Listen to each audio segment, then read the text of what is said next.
Welcome to Video Game Book Club, the show where we pick, we play, and we discuss a video game each and every month. I'm your host, JP Gomez, and this is your co-host, Benjamin Tizzle Toops.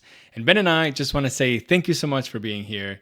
And thank you to all of our followers on Twitch. We have been streaming the games of the month every single month on Twitch. And also Ben and I have a co-op stream on Wednesdays. And thanks to you, our listeners, our viewers, our pals, we have become Twitch affiliates. So thank you very much for that. Yes, you can now subscribe. You can give us all the bits. You can finance our lavish lifestyles as we jet set around the world. But yeah, Twitch streaming has been awesome. We're super appreciative for kind of the small community we've built there. Doing the streams and having everyone come through has been awesome. So yeah, if you haven't already, check us out on Twitch. We stream, like we said, we stream the game of the month periodically, and then we do our community streams once a month where community members from the Discord join in and play games with us. And then JP and I do our weekly co-op streams as well. So it's been a ton of fun. We're definitely keeping the Twitch train rolling. And yeah, JP, why don't you tell us what you were playing on the Twitch stream last month? Not only did I play the game of the month, but we play a bunch of stuff. But dude, I played Lies of P 15 times. 15 times in Twitch. Honestly, I was surprised with myself how many times I was actually able to get on. But that's an average of once every 2 days. I don't know if you can count to 30, but that's an average of once every 2 days. But Lies of P was the first game for a Video Game Book Club that was actually selected by the community. So shout out to the community. Thank you for selecting a banger of a game, because Ben, I'm spoiling it a little bit already, but this game was pretty sick. Why don't you tell me a little bit about what Lies of P is? Yeah, I mean, Lies of P is it's a very classic Souls-like. It is imagine Bloodborne, essentially. That's the comparison that a lot of people are going to make in thinking about this game. Is Bloodborne, because of kind of the tone and the setting and things like that. But yeah, Lies of P is a very classic Souls-like, but it's with a twist. And the twist is that it's set in this crazy fantasy world filled with puppets and humans and zombies, set in kind of the world, this augmented world of Pinocchio, essentially. So the whole game is kind of in that lens. Everything, there's all these little subtle nods, some not so subtle nods in the characters and things like that. But it's just so unique. It's really just a really good example, because Souls-likes, I feel like, are kind of a dime a dozen. They became so popular. But this is a great example, in my opinion, of one that's not only done really well in terms of it being fun to play, but is also super unique and super original in how they went about it. I also just think that they want the player to actually feel something while they play the game. Like a lot of Souls likes want to kind of get that FromSoft formula for themselves and make it really different, and you can't really understand the story, and you don't really know where things are going, and you're fighting these monsters that don't really mean anything to you as the player unless you really dig and read 100 books and then you figure out what they mean. But with Lies of P, they put the story right there, and it's up to you to kind of find that motivation and find that urge to finish it. I usually in Souls-like games, my experience with it is Elden Ring, of course, the Dark Souls series. We've played some 2D Souls-like as well. And I'm there to have fun and fight bosses. I'm there to not read any item description and just have fun and fight bosses, because I know that if I talk to NPCs, I really won't understand what they're saying. But Lies of P is different. Lies of P, at the beginning, I had the same approach where I'm not going to read anything. I'm just going to go and have fun. But it sucks you in. You want to know what's going to happen to the NPCs in the game. You want to know what's going to happen to you. You want to know why the world is in the state that it is. And then you have a really difficult decision to make, maybe in the last 2 hours of the game, back to back to back. So it really pulls you in. And I think that was really smart by the developers, who are two Korean developers, NeoWiz and Round8. And actually, Ben, they only made mobile games before this. They made mobile games That's before crazy. this and one MMORPG. And then they got this guy who is his directorial debut for like a first single player experience. And they said, let's make Lies of P, a Pinocchio inspired Souls like third person, no mobile game or MMORPG gimmicks.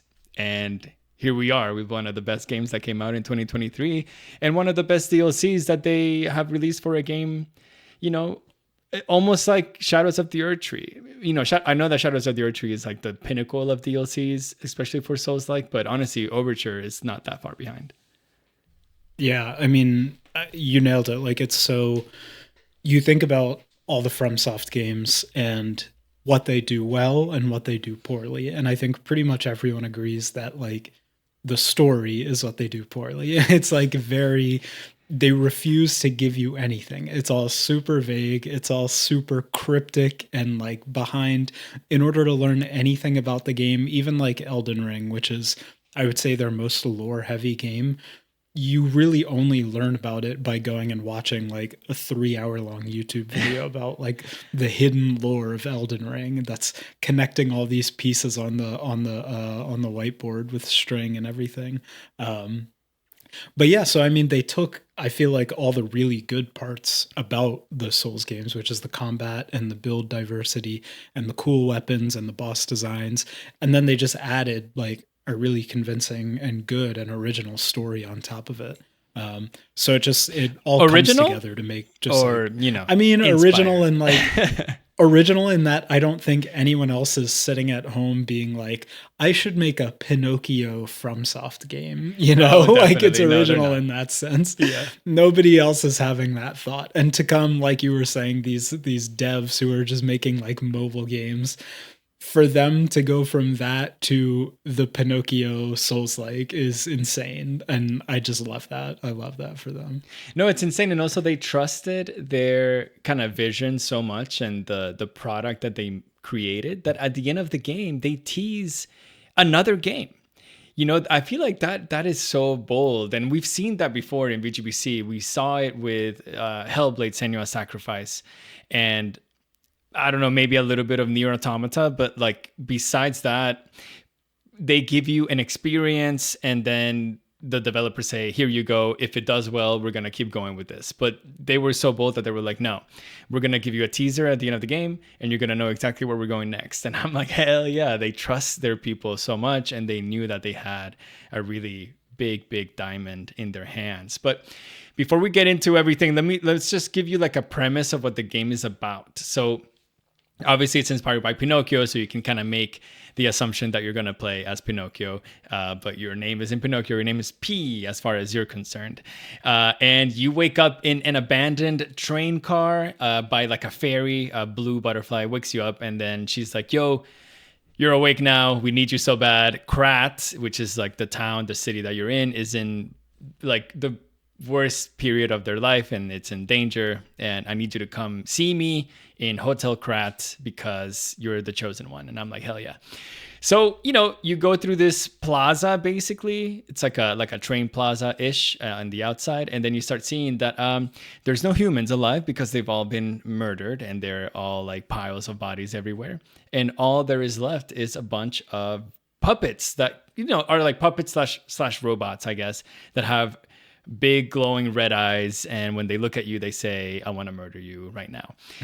So the game, this is the tutorial area, and the game kind of teaches you how to play, and then you eventually make it all the way to Hotel Krat, where you meet the fairy, the butterfly like woman that has revived you, as far as you can tell, and her name is Sophia, and she's like, yo, you made it. Like, I'm so surprised. Thank you so much. Like, I didn't actually think that this was gonna work, but I'm so glad that you're here. And listen, you're about to go on a journey, my man, because this world is not good, okay? And you're the only one who can save us. But the first thing that you gotta do is that you gotta go save your father. And you're like, what? Hell yeah, I got dude. a father? I have a dad? Wow, I didn't know that. Let's do it. But I wanted to ask you, Ben, how was like as soon as you started this tutorial area, how did it feel to play Lies of P? Is it something that like reminded you of like traditional Souls likes, a specific game in that franchise, or something more unique than that? Yeah, so I think the comparison people obviously make to this game, some people don't like this game because they feel that it's like so closely inspired by is Bloodborne. Hmm. And I haven't played Bloodborne. That's the one Souls game I haven't played. So I can't like directly make the comparison, I guess. But I mean, to me, playing it, it felt really good. Like it felt I would say it's been a little bit. Like it's been since Shadow of the Erd Tree, I guess, since I played like a proper, from adjacent game. Um, so there were the classic little hiccups. There's getting used to the combat and trying to settle in on like a play style and everything. But it felt pretty good. I played this game a ton. I was traveling a lot at the beginning of the month for multiple reasons. And I played a ton of this game on the plane and on my Steam Deck, and it was shockingly good. Like it ran surprisingly well. It was surprise. I was expecting not as good of an experience, but Sure, sure. I had a couple like 5 hour long flights, and they went by in the blink of an eye because I was just like so locked into this game. So yeah, my initial impression was really positive, I would say, for sure. Dude, I'm laughing because honestly, like you were joking about the lavish lifestyle, which we definitely do not have, but it's just so funny that we No. end up playing so much of the video game book club games on the plane. Like it's either you or me that has something going on, and we're playing these games for 5 hours or 4 hours at a time when we can actually lock in and finish these games in 1 month.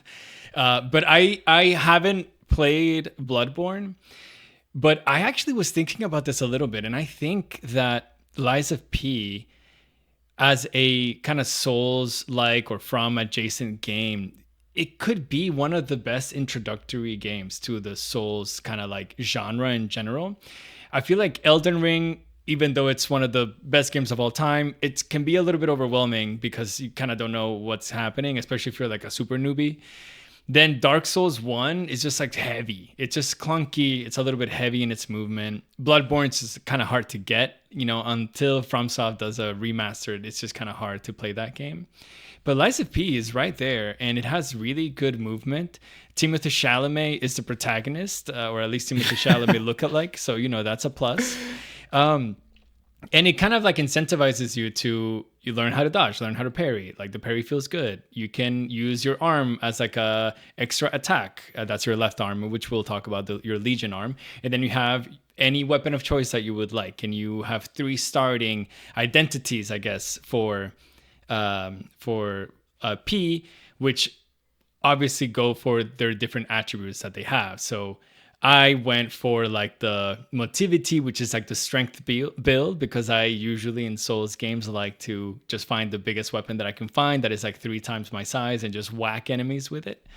And then at each boss fight, they help you by providing like an aid if you desire to use that aid. Now, I didn't use any because, I'm a true FromSoft and Souls like boy. But Mm. but it is there for everyone to use if they need to, so that they can go through the boss fights, which are very difficult in comparison to like the average experience of the game. And I just feel like because of the design in general and how it feels and the kind of modern aspect of the game, this is a really good introductory to like the Souls genre. No, you're 100% right, and I think we have a case study of that basically in the video game book club Discord. One of the members, Inferno Disco, who if you listen to the show, you've heard the question she submits for sure. Um, she has never played a Souls like game before, ever. Never played one. Like it's not her cup of tea, but at the beginning of the month, the community voted for Liza P, and she decided, hey, I'm going to play the game. I'm going to give it a shot. And I think it's a credit to Liza P that, like you said, it's just more accessible than other similar games because there is a difficulty modifier. If you want the game to be easier, you can turn it down. And I know I know that's very controversial. People don't like difficulty modifiers when it comes to these types of games, but I mean, like you said, if you're someone trying to get into the genre, it can be a great place to start because you have that kind of modularity to it. You can use the summoning pools, and you can turn the difficulty down a little bit, and you can really enjoy the game in doing that. And I think that's exactly what happened in her case. So I think it's a really good point. Yeah, I actually even forgot about the difficulty modifier. I remember when Ben texted me about it because I think you started playing this game maybe a day before I did. And you were like, dude, there's an easy, a very easy, and a legendary, which is hilarious that that's what they call it. It's like easy, very easy, legendary, like buckle in, you know? And you told me that you were going to play very easy. And I was like, wow, that's awesome, you know? That is not true. That is libel, slander, libel. I'm You'll joking. be hearing from my lawyer. I'm joking. No, we yeah, both of played. course. We both played on legendary, but obviously, if you played on easy or very easy, that's totally fine. And the game again has a really interesting story and something to pull you in, which just makes it even more fun to just want to experience that. But basically, just to go into the early game, and we can talk about all of our impressions and different questions that we have. The first things that you need to do though is basically, okay, this city, Krat, is full of puppets, and the puppets have become crazy and bad. And you can tell that these puppets were like, you know, super integrated into society, where there's maid puppets and there's butler puppets and there's police force puppets and there's like puppets that like would run around in trucks and deliver milk, and there's like literally every single job that you can think of was powered and done by puppets. So this city looks like lavish. It looks great, actually. It's like huge buildings. It looks super, I don't want to say modern, obviously, because it's like a fantasy, like post-industrial revolution, kind of like maybe second coming of an industrial revolution in like Europe, for example. So it just looks like futuristic in that sense. But obviously something went super wrong. All the puppets went super crazy and they started murdering all the humans. And then Sophia is like, hey, we need to figure out, you know, why this happened. And it just so happened that your dad is the father of the puppets, and he is Giuseppe Geppetto, Gigi. And he is like hiding from the stalkers right now. Who are the stalkers? Oh my God. Well, stalkers are humans that like kill people. Okay. There's a lot of factions. There's a lot of stuff. There's a lot of stuff. Yeah. Game. But basically you need to go rescue Geppetto. And after you rescue Geppetto, he's like, hey man, you need to rescue someone who has been working with me on the production of puppets. And his name is Lorenzini Venini. And he is basically the owner of the biggest workshop or like factory that built these puppets for Geppetto. And so those are your two main people that you rescue at the beginning of the game. You bring them back to the hotel where your hub is finally kind of like filling up with all the NPCs that you need to level up all the different characteristics of P. You have your blacksmith, you have like a shop, you have Lorenzini who helps you with your Legion arm, which is like an additional skill that you have. If you played Bloodborne, like Ben was saying, that's your left arm, and then you have on your right arm, you have a weapon. And then you have your Papa, who, Ben, decided to name the most important organ in your body, the P organ. But don't get us wrong. The P organ is in your chest, actually, which is kind of bizarre, but it is your heart. I don't know why they didn't want to call it the heart organ. They just said it's the P organ because your name is P, which is really interesting. But basically, all of these people help you in your quest to eventually, you know, whatever, fix Krat somehow, right? And Geppetto, after you rescue him, he is kind of like the one giving you the instructions on how he foresees how you should fix the world. The funny thing about Geppetto is that every time he looks at you, he has this kind of like sadness and like longing when he looks at you. And he's like, oh, my boy.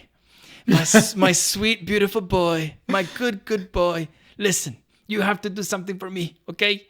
You have to do this, and it's really dangerous. Yeah, it's really dangerous. Please be a good boy. But you're my good boy, which is so funny. Like every time he talked to me, I was kind of like creeped out a little bit. Not gonna lie. I know. But that's kind of how you start to understand the loop of the game. You The game, it's really interesting actually that a FromSoft game, usually if you played like Dark Souls 1, 2, or 3 as your first FromSoft games, you are familiar with like the interconnected world that they create, and you find these incredible shortcuts everywhere to bring you back to your main hub. And that feeling of finding a shortcut, especially when you're like down in like a cave and you're thinking, oh my God, I have so many souls and I'm about to die and I don't want to die, and then you find like an elevator and it brings you back to a bonfire, you get so excited. This game is slightly different in that sense. Everything is very linear and you're in very, very distinct areas as you play this game. And it actually, something that I wanted to talk to you about, Ben, is the narrowness of this game. The game doesn't feel to me very open in its level design. They actually throw you in a lot of like really narrow passageways. Obviously, you start in Krat with like different streets and alleyways and different like buildings and rooms, but everything is very kind of concise in just that one little space. And it makes it difficult because they hide so many enemies everywhere and they just throw them at you, and you can't really see that much far ahead from you. Yeah, every, the FromSoft games have like the swamp biome, right? That's the calling card. The calling card of this game is the hidden enemies. They are absolutely addicted Everywhere. to hiding enemies around the corner, hiding enemies on ledges, hiding enemies behind you, in front of you, everywhere. There are so many hidden enemies. They like literally everywhere, and it's absolutely crazy. But I think I think you're right. This, like, compared to, this is like very classic, like Dark Souls 1 tier kind of level design. Like it's very narrow, very straightforward, very kind of like one place to go, one thing to do. But I feel like it kind of works. Like it would have been weird to have like a big sprawling kind of open world design for a game like this. I feel like, I'm sure if they had gone that route, it would have been great in its own right. But I feel like the way the narrative was structured, it just made sense, and like it made for a good playing experience. In terms of like the physical narrowness of it, I definitely think that came back to bite it a couple times, especially in some of the boss arenas that I'm sure we'll talk about. But I mean, in general, I think like the level design was fine. Like it was good, and it didn't feel overly linear. Like it was linear, but not overly so. Like there's still paths you can take, and little areas, side areas you can kind of go off and explore to find secrets and collectibles and things like that. So in general, I feel like it was a strength of the game to me. How did you do your build in the early stages of the game, and what were you focusing on? My build really didn't change a ton throughout the game.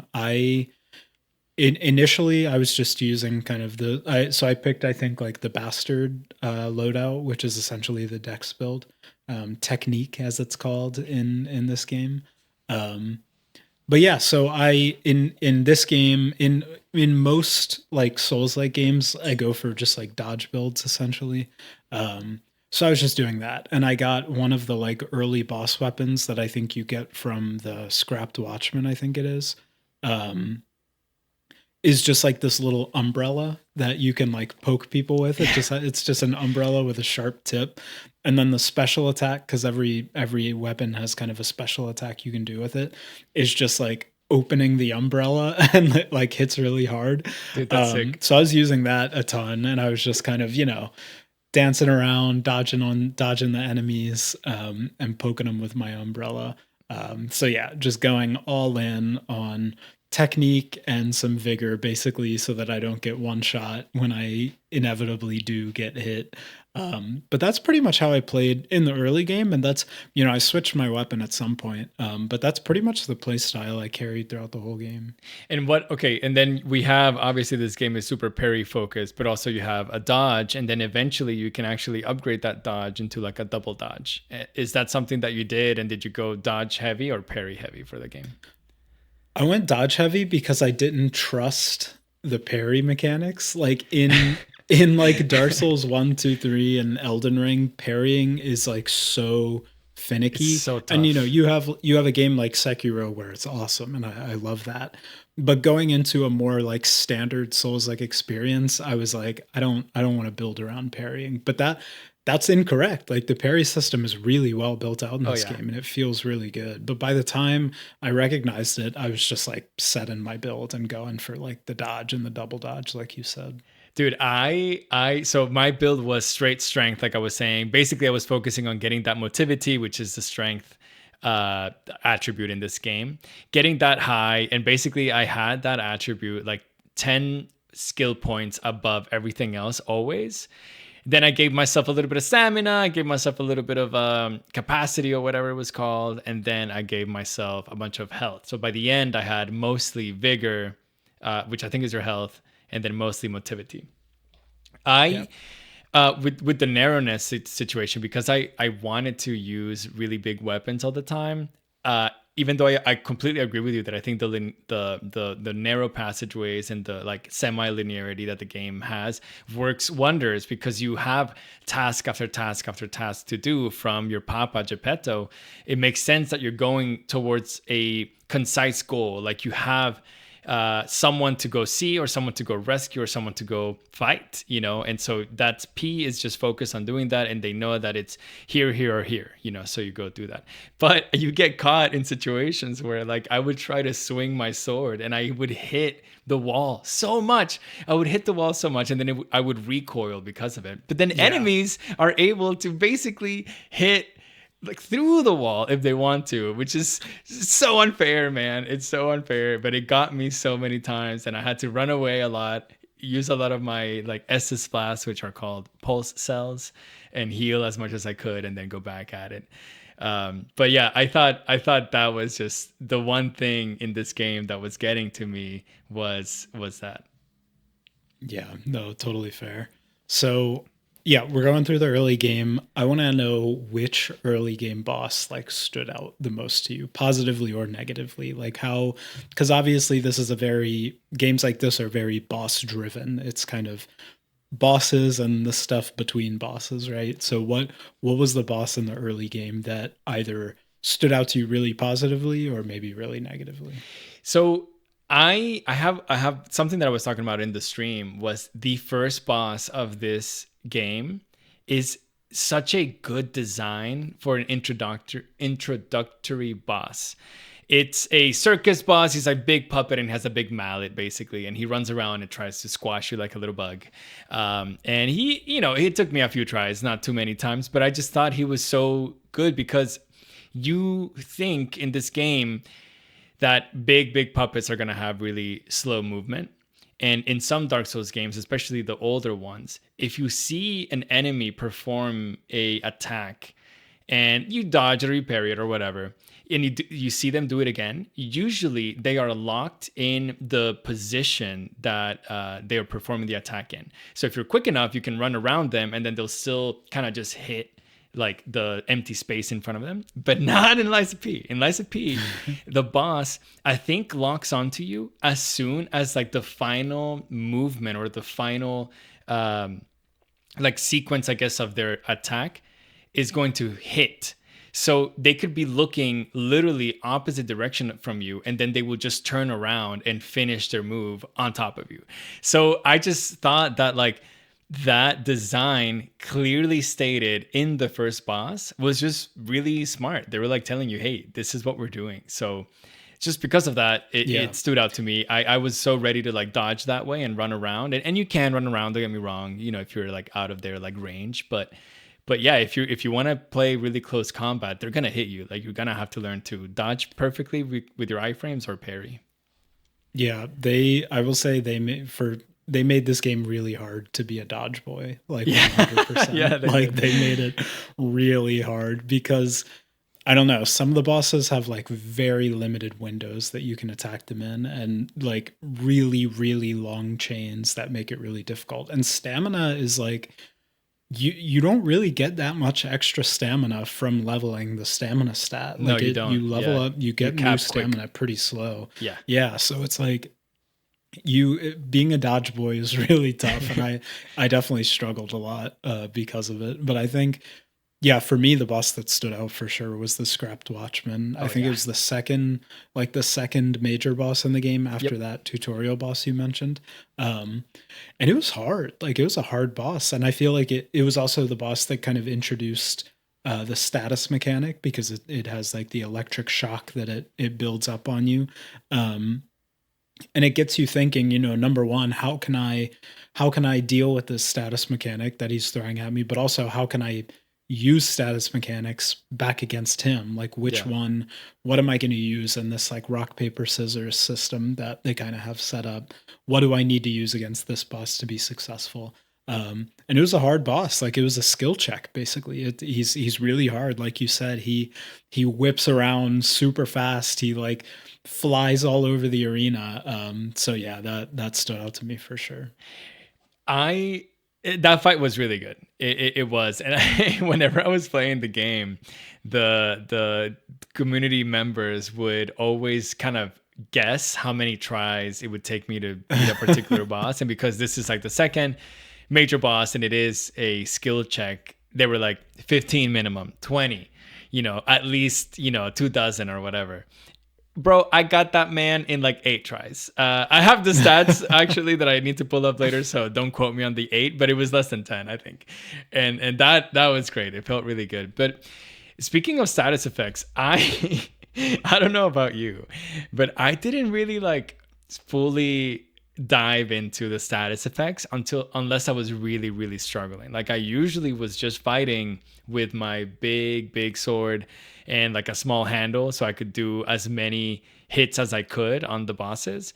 And later you can kind of coat your sword or your weapon in some sort of like fire or acid or whatever to deal like extra damage. But I was only doing that in those moments. I wasn't like actively thinking, hey, I'm going to use an acid weapon or a fire weapon, or I'm going to use these items, these consumables that make my weapon fire type for the next whatever 30 seconds. And I was going to ask if you felt like the need to do that, and if you did that a lot. I did do it a lot. I didn't feel the need to, but I did a lot just because. So I was using special weapons the whole time. So Mm-hmm. there's like kind of similar to Elden Ring, how there's I forget the names they use, but there's like normal weapons and there's special weapons, and they use different resources to level up. So I was using a special weapon the whole time, and I don't think any of the special weapons have innate status buildup, or maybe there is. Maybe I don't know. I But the think ones I they was do. using didn't. Oh, okay. The ones I was using didn't. So I was relying on the grindstones, Mm-hmm. the grindstones that you get early in the game. That what you were mentioning, the effects you can put on your sword or your weapon. Um, I use those pretty frequently, and the reason I did is because the game makes it pretty straightforward. Like, it's like, oh, is it a human foe that you're well, spoiler alert, because we haven't gotten there yet, but it's like, oh, are you fighting a puppet? Yeah. Electric's going to be good. Are you Yeah. fighting a corpse? Fire is going to be good. Are you fighting whatever? The other thing's going to be good. It makes it like pretty straightforward. You don't have to do this like crazy arithmetic in your head to figure out the most optimized way to beat a boss. It's just like, oh, I'm going into a puppet boss, so yeah, I'm going to use electric or corrosion or whatever. Um, so yeah, I did use this pretty frequently, and I think yeah, I think the way they were implemented is really good and really like straightforward and kind of takes all the heavy lifting out of it for you. Yeah. You said humans, and I did want to say, like, whenever I was answering the question about the bosses, the first boss stood out to me, but the second boss that you actually fight before the Watchman is a stalker that has a Hmm. donkey head, and he's actually the one kind of looking for Geppetto, and he's trying to like kidnap him or whatever he's trying to do to him. I don't know. And whenever you started the game, obviously the game is called Lies of P, and we know that Pinocchio lies, and when he lies, his nose grows. Well, in this game, your nose does not grow when you lie, but something else happens when you lie. And you don't really know what like it is, but there's a big message on the screen every time you lie, and it says the ergo is something. And at the beginning of the game, you don't necessarily know what ergo is, but you kind of assume that it's some sort of like soul or energy power that is powering the puppets. And this energy source, we don't know where it comes from, but clearly you have a bunch of ergo in you. And whenever you defeat enemies, you get their soul, which is their ergo. You use the ergo to level up, just like in any other FromSoft or Souls-like game, and you use it as a currency. So you can buy items with ergo.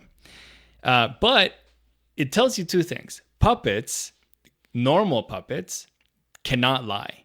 They can't lie, so you being able to lie makes you a very special boy.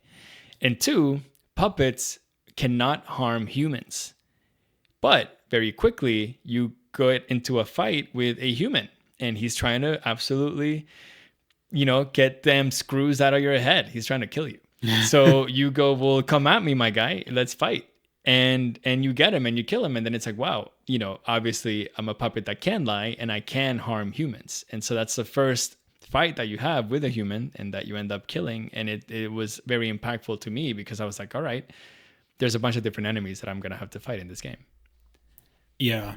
Yeah, no, definitely. I think that is it. You're right. Like it introduces both of those things, and it's very cryptic in the beginning of the game. Like it's not telling you. They really hold their cards close to their chest when it comes to like unfurling the story of this game. And going from like the early game to the mid game, it really throws a curveball because the early game is like super puppet focused. Like you said, it's like, it's very contained. It's very easy to wrap your head around. It's okay. We're in this big city. The humans had this kind of servant class of puppets that they created. The puppets rebelled, and now everything's in chaos. Great. Very straightforward, very easy to understand. No questions from my end, right? And then you enter the mid game, and Geppetto sends you on a quest being like, oh, we need you to go check out. We sense there's like a large ergo reserve or something near this cathedral. So we need you to go to the cathedral and check it out. And upon getting to the cathedral areas, it's infested with zombies. There's zombies everywhere. And it's like, why are there zombies in my puppet game? What is going on? I want the puppets. Give me back the puppets. So it's like really crazy. And at that point, the game is telling you, you don't even know what's going on with the ergo, with the humanity, with anything. Basically, you're still trying to figure all that out, and now all of a sudden, oh wait, there's zombies as well. So it like you just get the sense that there's more happening. There's more that the game is going to be kind of rolling out to you as you go. So much more. I was so confused when I saw my first zombie. I was like, this is not a puppet game anymore. It's not a robot game anymore. It's a zombie game. And you quickly, though, in your like run of the cathedral, you find this gentleman who his name escapes me right now, but he has a top hat and he tells you, I need you to find me a gold fruit coin. And I'm like, sounds good. Not sure what that is, but I will try to find this coin for you to the best of my ability. And then he tells me, hey, have you heard of the petrification disease? And I say, the what?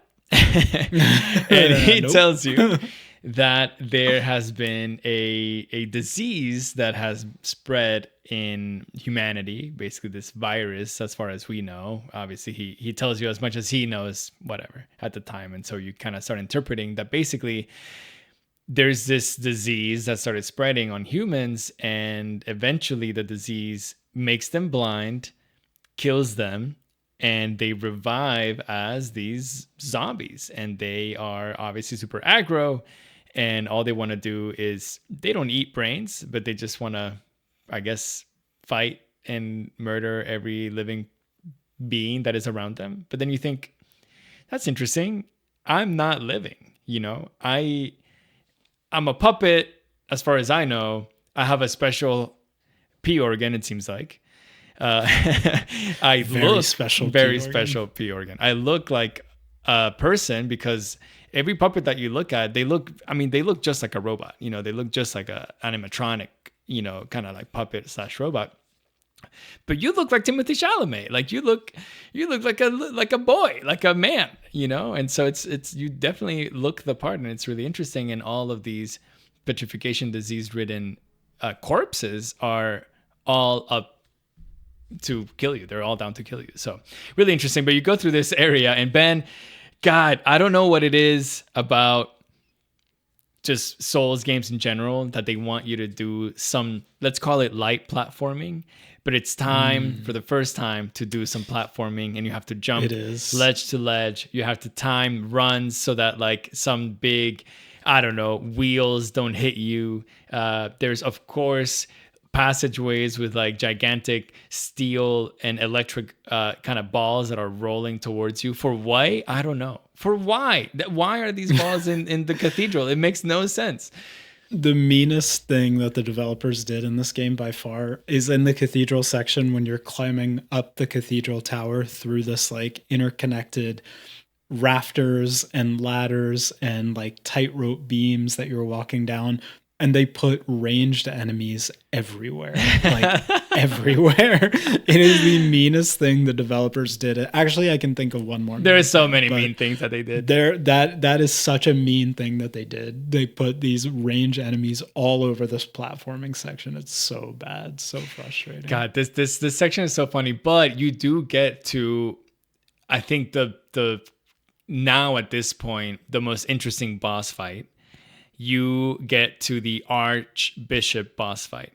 And this dude is completely a different version of the petrification disease. This is you seeing for the first time how much this petrification disease, how powerful it is, and how it kind of consumes the corpse of, whoever.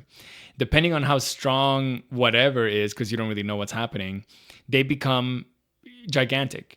And they start like almost consuming Ergo, which is, again, like a power energy source that you don't really understand just yet. But this archbishop, who literally was an archbishop in this cathedral, became a gigantic monster. And this is the first boss fight that has two faces. And oh my God, does Lies of P love two-face bosses. They just love two-face bosses. After this one, I swear 75% of bosses were two-face. Yeah, pretty much. Yeah. But this boss was it does something really interesting. That I love the design of this boss, and I think it's a good fight. But they did a really weird thing where in the second phase, like you're saying, in the second phase, basically the boss is the Archbishop, right? And the Archbishop has mutated into this like gigantic monster. But attached to the giant monster is like the Archbishop, kind of like as his tail, basically. It's still like this humanoid form. And that doesn't come out until phase 2. So phase 1, you're just fighting this big giant thing. But phase 2, like the actual Archbishop comes out, this more like humanoid form. But you don't even have to fight that. You don't even have to fight it. You can literally just walk around to the other side of him around the tail and keep fighting the exact same moveset that you did in the first phase. Like it's like an optional second phase. It's totally bizarre. Did you do the same thing? I did the exact same thing, dude. I got the first phase down, and then I started fighting the Archbishop, and he killed me immediately. And I was like, let me try something. And then the second time I went at him, when I got through his first phase, I just ran around him. He did like a super strong attack to try to like get me to fight the Archbishop side. And maybe I got hit, or maybe I parried or dodged it. But then I was like, no. Let me fight the back, the back of you. And then I went to him, and it's the same move set. And it was, it had one like super strong move that it kept getting to me like in the middle of the second phase. Yeah. But after that, you get through it. But yeah, it was so funny. I actually think, do you genuinely think that was on purpose or no? I don't like. I don't. It's a weird thing to do on purpose. It's like a really weird thing to do on purpose, because like it would be one thing if you like if it was a standard attacking the boss from behind, where you get a window, you run around to the backside of the boss, you get a few hits in, and then they turn around and they keep engaging with you. if in this boss, if you run around to the backside just locks onto you and just fights you that way. It's like, oh, you want to fight this side? Okay, sure, no problem. So like, I don't know. I almost feel like it would have been a better design if it acted in that more normal way where it just turns around and gives you the Archbishop again. Yeah. Because it just feels weird to have a second phase that you almost don't really have to interact with. So I don't know. It was odd. Benny, I have a question because I can't remember. Is this after this boss fight? Is this when we get the cutscene, or is it the next major boss fight? The cutscene where it cuts to a vague figure in a tower. Yes, sir. I think it's this cutscene because I think what's happening is like the Archbishop is this like huge reserve of Ergo, and I think once we kill the Archbishop, that Ergo is released into the world to unknown consequences at this point. Basically, you get this cutscene where you have fought 3 or 4 major bosses, and each time P receives a really strong Ergo item, and it's called really strong Ergo item, something like that. And you can use these items. You're not supposed to use them on yourself to get weapons eventually.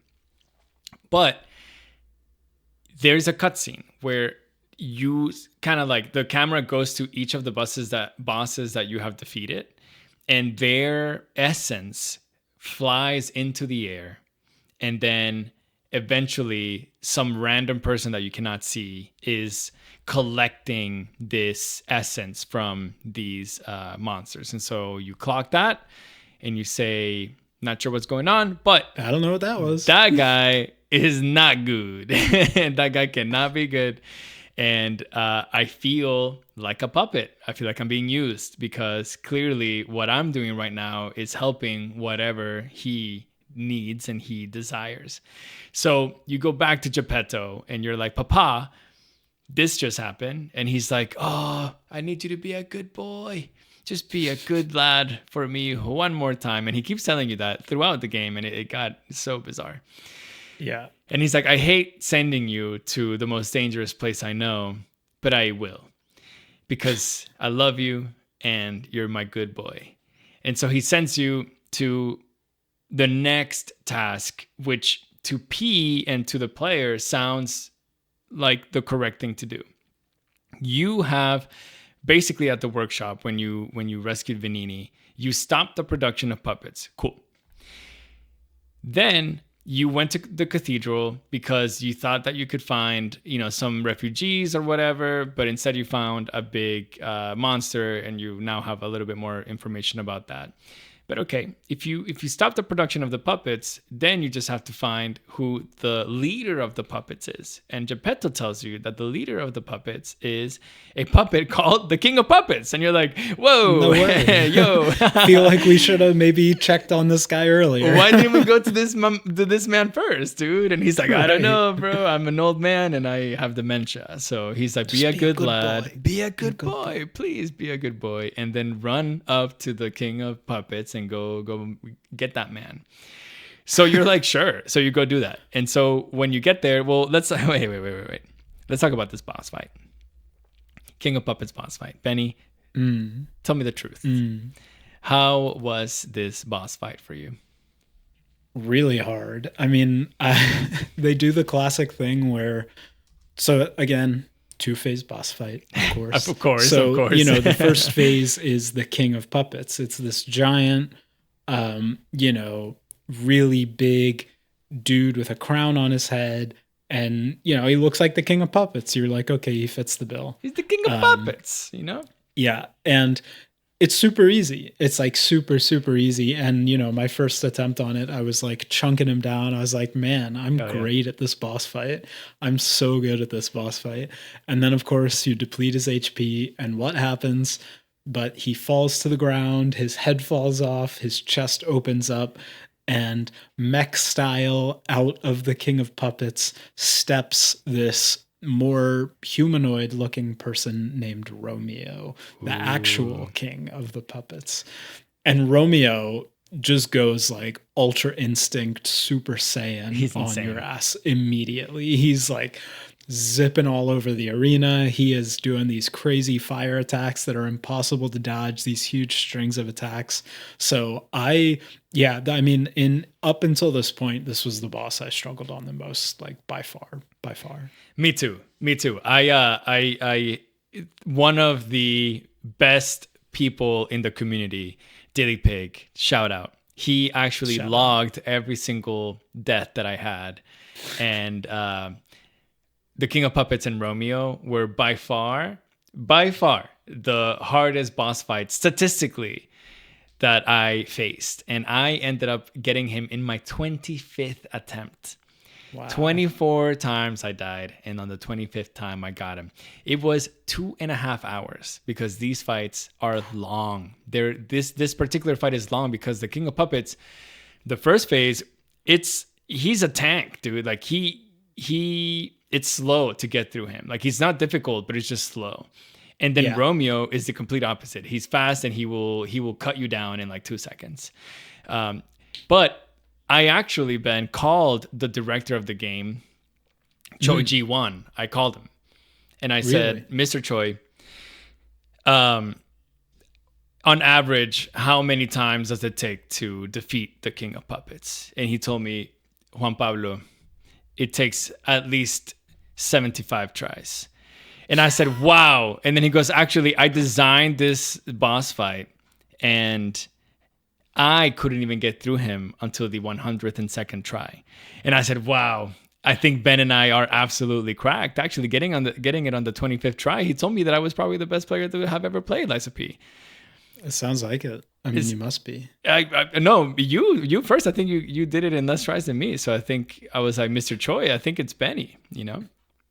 That's the thing is like I have no idea how many tries it took me. Like I couldn't give you a number. Yeah. No, I wasn't counting. And it's like there's like a weird time dilation that happens when you're trying these bosses where it's like you snap your fingers and 45 minutes have gone by and you're just doing it attempt after attempt.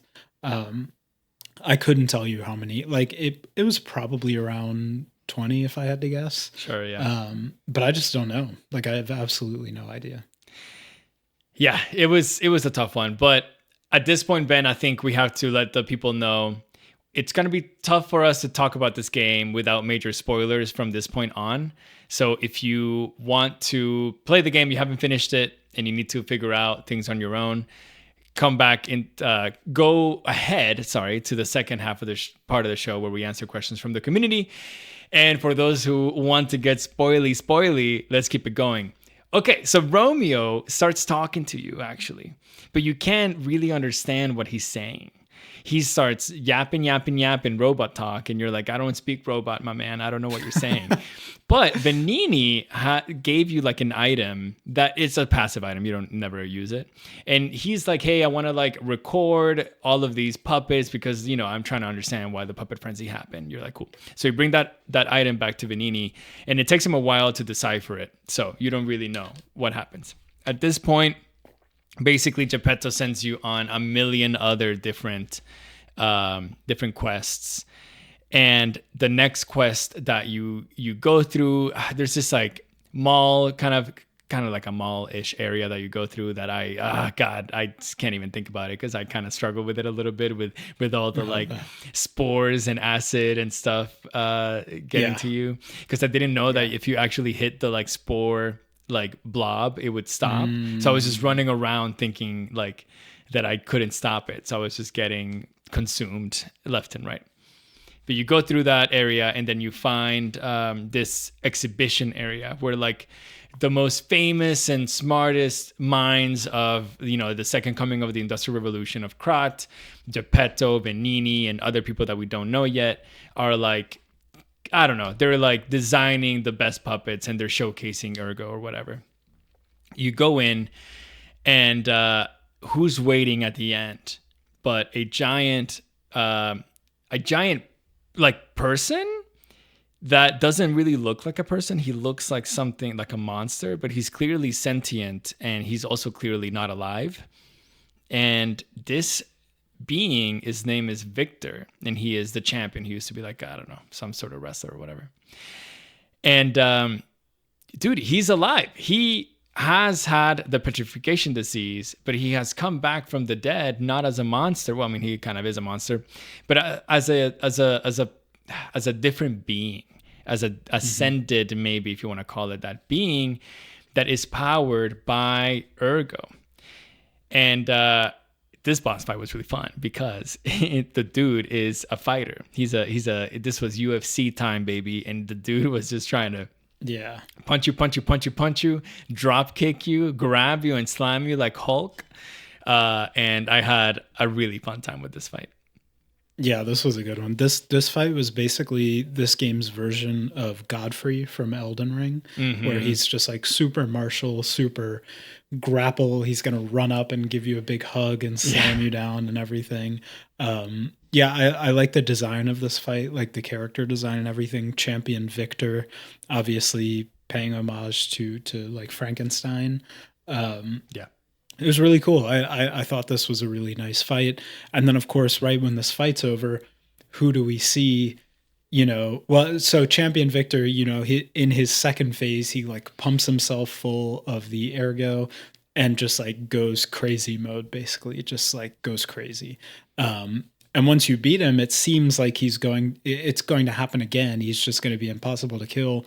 But what happens? But the mystery man from the tower that we saw earlier collecting all the ergo shows up and has his trusty assistant throw a giant spear through Champion Victor, who falls down. And that's kind of it. They say like a few cryptic things to you, and then they're like, they have like a little villain speech, Yeah, a little bit of a villain speech where they talk about harvesting the ergo and all this kind of thing, evolving humanity past their base form. There's lots of talk of evolution in this game, which is very funny. But yeah, and that's kind of it. You're like, okay, well, I guess that's that guy. His name is Simon. He introduces himself as Simon Manus, which is great. And you're like, okay, I guess that's the big bad guy. That's who we're going to be after in the second half of this game. Yeah, it's now kind of like, it's tough because Ben, for you actually, let's go into questions for the mid game. When did the plot like really hit you? Like did it ever really connect? Like you told us that surface level, you know what you're doing. There's a puppet frenzy, you need to kill it. There's a petrification disease, we need to know what that's about. But like deeper than that, like did you know, when did everything fall in place for you? Did it not fall until the end, which is what they wanted to happen, or did you start piecing things together like right now, basically? Honestly, yeah, not until the end. Like the pieces were there, the like threads were there, but I just like I wasn't putting it together in my head. Maybe it's because I wasn't reading enough item descriptions or reading enough notes you find in the world. Dude, every time I would skip over a note, the community would yell at me. This one is so important, dude. It's so important. Read it. And I would read it. And I would not get it. I would be like, because you have the pressure, right? You have the pressure of someone watching you read something. It's kind of like when someone shows you a meme on their phone and it's like it's like 4 sentences long and you're like trying to read it really quickly so it never hits like that, and you're like, haha, funny, it was right. No, the petrification disease. No, for sure, I get it. Yeah, for sure. PD. I got that. I understand it now for sure. No, dude, I didn't get it at all. I think they did a good job with the story that it was still cryptic enough until a very specific moment that you start really like overthinking maybe and questioning everything around you. And that moment comes in a little bit. But Ben. Bosses in the mid game, we talked about Romeo, they felt a lot tougher than in the early game, and even in the late game, honestly, because the late game has a bunch of bosses that they weren't like that hard. They were good designs, but they were not that hard. So I kind of wanted to ask you how you felt with that difficulty spike, and do you think it's something intentional, or do you think it's because we're bad at building our characters? Probably both, if I'm honest. Like I'm definitely not a min-maxer in this game. Like I think at one point, like both of us sent pictures of our stat distributions. And someone in the Discord who's like very, very familiar with this game, like super into it. The person that recommended this game for the community vote was like, brother, your builds are trash. Like, what are we doing here? I was like, okay, whatever. Like, I thought I was doing okay, but I guess not. But I don't know. I mean, I think the boss fights in general got a little bit harder. Like, it was variable because there were like some, like, Romeo, for example, was super hard. Champion Victor to me wasn't that hard. Okay. The green monster that you encounter in the swamp, the like big green, like hermit crab swamp monster I like that one thing, a lot. That was cool. you said was super easy for you. For me, it was super hard. Like, so I don't Yeah. know. It was just variable. And I think with that boss in particular, the green monster, that was one of the low points of the boss design for me because it was this giant, massive boss that zips all over the arena, and the arena is like the width of the boss basically. So like Yeah. if you Yeah, it's true. it charges at you and barely got anywhere to go, and like the mechanics of the boss itself and the animations are a little janky, so it just didn't feel that good. Like it was a frustrating fight, not because of the difficulty of it, but because of like the actual design of it. That to me, it was like the low point of the bosses in the game. For me, we talked about this when we talked about Nine Souls, but for me, this game, because I was so parry focused and I was not dodging, I didn't even unlock the link dodge ever because I just didn't even want it. I was like, I'm gonna parry.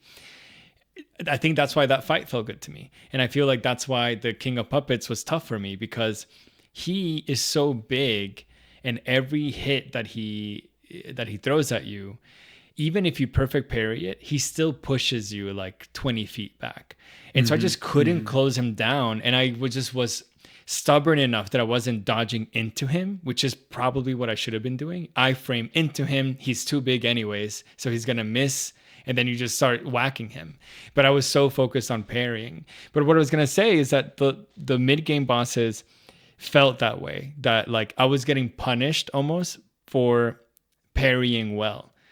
And that felt a little bit bad to me. But every other boss, especially the stalkers or the late game bosses, which are more like people that you're fighting, they actually rewarded you really well if you perfect parried. So those felt great. And you almost get into this like dance. And I was talking to some people in the community about how the way I was going about my parries is that I knew that if I timed it late, I was going to get absolutely just whacked, because I'm not blocking. So I'm not going to get any guard. And he's just going to do like 50% of my health. In 2 hits, I'm going to die.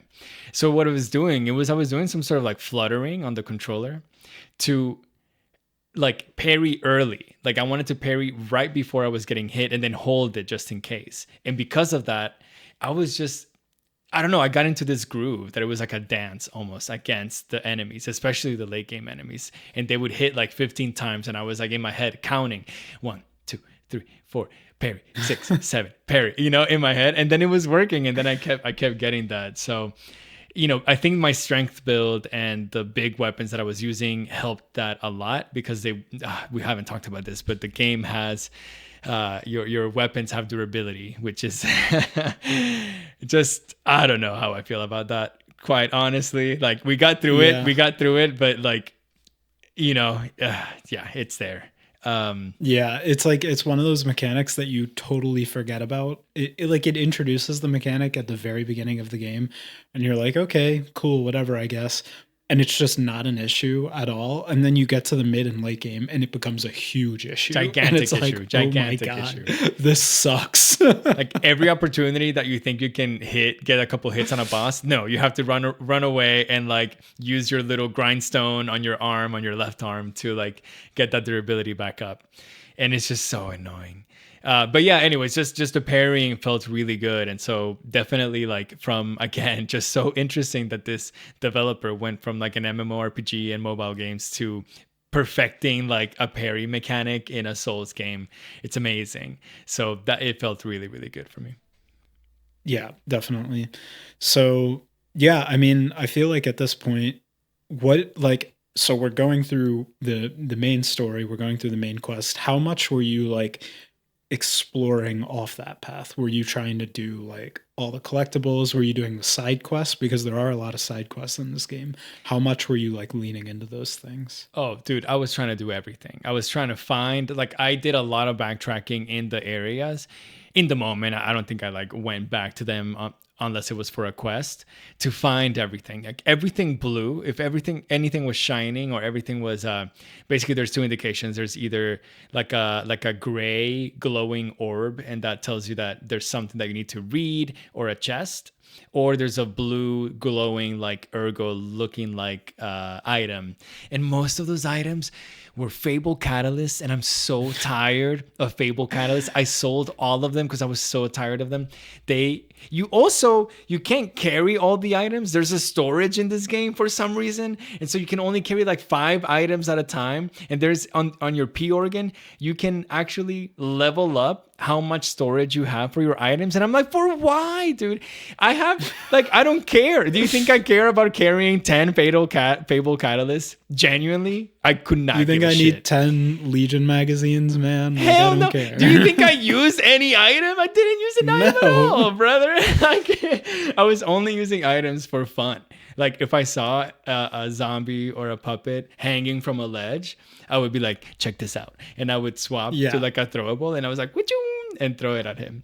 Exactly. But oh my god, sorry, I went on a tangent. I don't even know what you asked me. Oh yes, Side I quests. was doing side quests. A lot of them help you get your humanity up. So at this point, we can talk about it a little bit. But basically, ergo is the essence of a human soul. And so you have a lot of, so it's basically a human's soul. You can say it is just the soul of a human. And so you actually power these puppets by the souls of humans, of humanity. If I die, they could have grabbed my soul and just put it in a puppet. And then there you go. My soul is now powering a made puppet. And why did I say that? I forgot. I just got into the plot. I don't know. You're cooking with it. No, we're talking about the humanity as it results. Yes. To, as So it relates to the side quests. your soul that is in your P organ for your puppet, as you make decisions that are more human-like, like lying and doing things that like a pup, like going out of your way to breaking the rules of a puppet, then your soul that is inside of you kind of like almost activates little by little, and it becomes more real, and it starts feeling and remembering what it actually used to be. So for example, if Ben perishes, which would be the saddest day, then and his soul is put in a puppet, and this puppet is like, I don't know, a laborer of some kind, and this eventually maybe this laborer's soul could awaken, and some memories of Ben's life will be introduced to this puppet, and then he'll start being able to feel things, and maybe eventually if he awakens fully, then he can bypass the 5 rules that are set by the Grand Covenant, which is what Geppetto, the master of puppets, master of puppets, no, that's a Metallica song, the whatever of puppets, the creator of puppets, put under programming. Yeah. So the side quests help you a ton for that. Not only because you can kind of talk to these people, understand how the NPCs of this world feel about the world and how they feel about puppets, and how they're so confused about how, one of them is in love with a puppet and he doesn't understand why, but he just knows it, that he knows that it's wrong, but he knows that this puppet is real. He's like, I don't know how to explain it, but this puppet is real. And I went up to him and I was like, you're fucking crazy. Which didn't increase my humanity at all, because I told him what a puppet would say, which is like, this is a puppet and you're a man, you can't be together, whereas if you lie and you say, yeah, I mean, not if you lie, but if you lie and you say, yeah, actually she's just as real as you imagine her to be, then your humanity increases and you become more human-like. Yeah, it's odd. It's like for some of these decisions that you have to make, like lying, like we've talked about the lying, you have to like choose whether or not to lie to people and like choose different choices throughout the game. It's not always clear like what the best option is. Like, it's Yeah. like, it doesn't, there's no, like, it doesn't feel like there's a right answer. Like, you know, if somebody's, one of the characters, Eugenie, who's like the weaponsmith in the game, her brother is this big character, Alidoro, but he's not Alidoro. He's Parrot. Parrot is her brother. Sorry, it's crazy. It's a crazy story. Parrot is her brother. Alidoro dies, and Parrot becomes Alidoro, to like pretends being him. And you can like choose to tell her or not tell her what became of her brother, because eventually probably you kill him, or at least I did. You have to choose whether or not to tell her, and it's like it I don't know, it's like it's very difficult to make those decisions.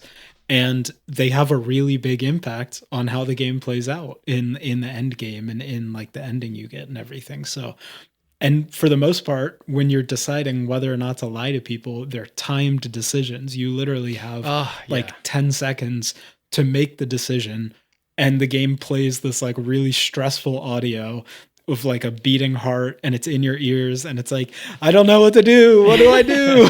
What do I choose? And this will come back to bite me later in the game. But for now, suffice it to say, it's really hard to make a lot of these decisions. But I really like the side quests in the game, and I think the game does something really helpful, which is when you go into like your fast travel menu, it will show you if there's a character in a location that is like ready to do something for a quest. It'll just show the character there. Like the character will be at that location. And you can say, oh, okay, you know, I can go talk to Eugenie right now and she'll update me about this quest. Or, oh, I can go talk to Vanini right now and he's going to tell me about, you know, whatever. So it takes out, because there's lots of side quests and things like that in standard FromSoft games, but they're buried beneath 100 layers of obscurity and vagary and like all these things. You have to look up guides basically if you want to do any of them. Whereas this game just tells you, hey, you want to do like, are you trying to go down this quest? You know, this person, you know, go talk to them basically. And it takes that out of it, and I think makes it a lot more accessible and a lot more enjoyable to actually like go down these quest lines. Yeah, definitely. It also makes it like, I don't know, it made it sad to me. Like, again, you just really like start feeling for these people that are living in this world. And it's really bizarre, you know, because like you travel this world and you don't really see that many humans. You just see a bunch of puppets and a bunch of zombies, and you just have to mow them down. But the game makes it like slightly subtle. But also, you know, with these quests, like there's people living in Krat still. Like they're hiding, and they are trying their best to stay alive, and they are feeling obviously the petrification disease, and they're worried about it. They're feeling the puppet frenzy and their loved ones dying and all that stuff. But also they're crazy. Like, you know, the first quest is like, hey, I lost my baby, or I don't know, I lost my son or whatever. Can you please tell me if he's okay? And then I went, and the son was a puppet. It was a little robot. And so I went back to her, and she was like, did you find my son? Was he okay? And I said, brother, it's a puppet. It's a robot, you know? And the chat was like, no, why did you say that? Because I said the truth. I was like, you know, you're crazy, you know, snap out of it. But of course, if you lie, humanity increases again, and then you get a reward or whatever. So it's sad. I mean, there's some really tough decisions, especially characters that you start liking, like in your hub, that are puppets. They start confiding to you that actually they have awakened and they have these feelings, and they you know, in one of the cases, one of the shopkeeper, Polendina, he tells you that the owner of this hotel, Antonia, or the lady of the hotel, I don't know if she owns it, but he has basically served her his whole life, and he has awakened, and he loves her. He's in love with her, and she has a petrification disease. He doesn't know how long she has in her life, and he just wants to tell her before she dies, that he loves her, basically. And so he talks to you about it, and he's like, what should I do? And again, you have a time decision. The heart is pumping. The clock, there's a clock that like swings left and right, and tick tock, tick tock. You have to make a decision.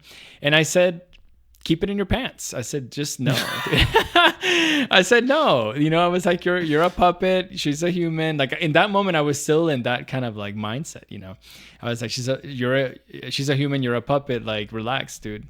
And so he kind of told me like, I'm gonna KMS. He was like, basically, he was like, I hate it here. And I'm like, oh my God, this is terrible. Like, what have I done? It's so the game really gets you, and these are like the small moments that are really, really smart and really good that the developer made, that like is unlike FromSoft games, that they really like make you think about what's happening, the world that they have created, the decisions that you make, the consequences that they have onto literally your own hub and the people around you. Obviously FromSoft does that very, very, very well. Like, don't attack me because of that. But here it ties into a story that you can actually follow.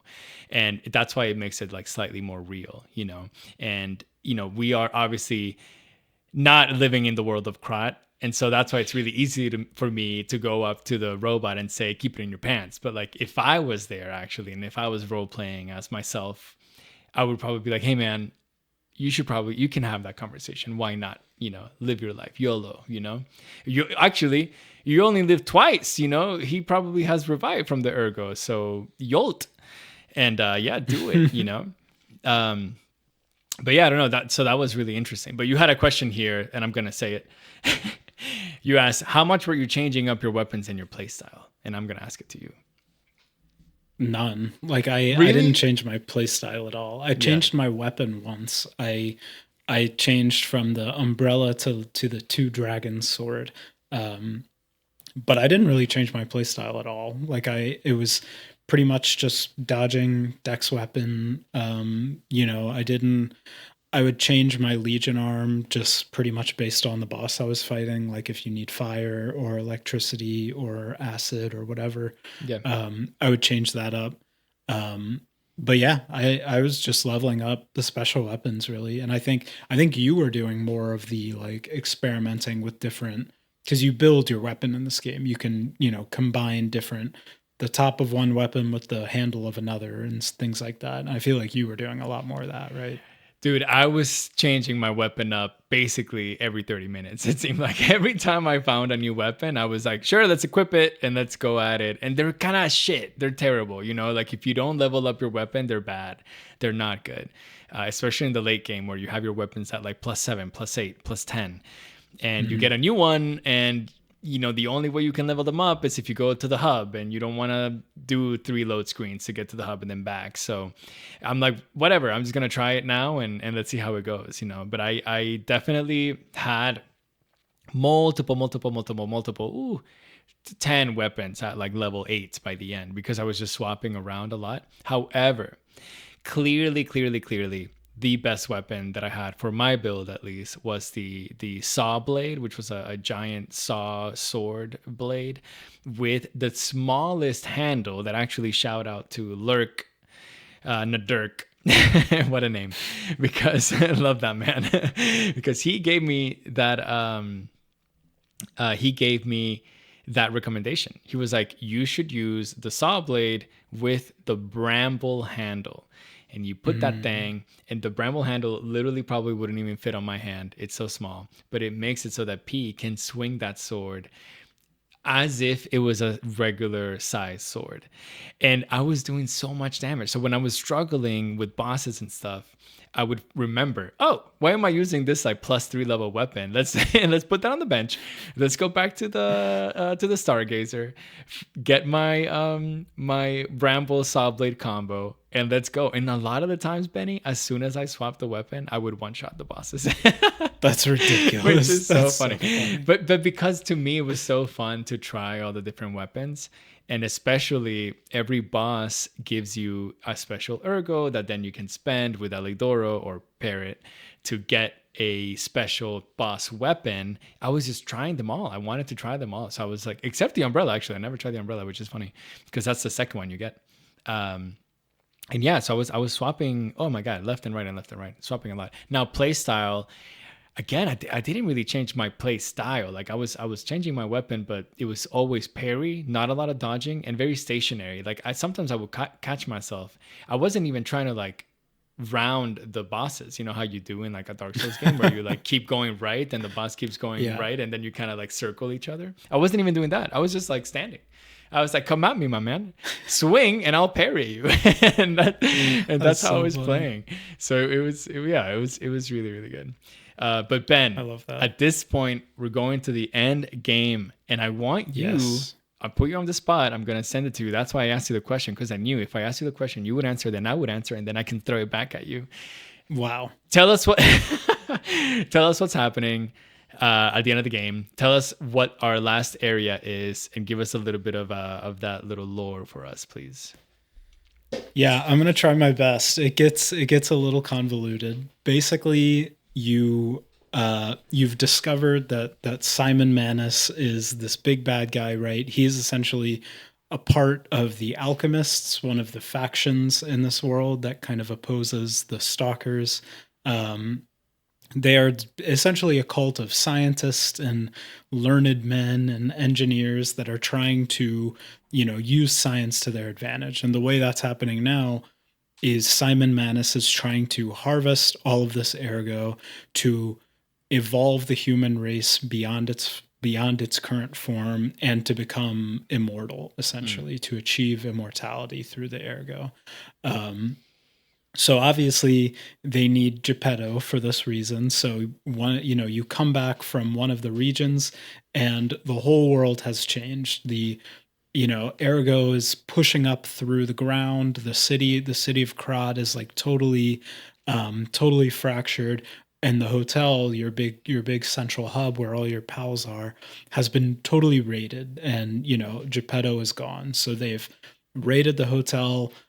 Some of the stalkers have teamed up with the alchemists apparently, and they've raided the hotel. They've kidnapped Geppetto, and they've taken him to the island of the alchemists. So of course, there's only one thing to do at this point, and that's go to the island of the alchemists.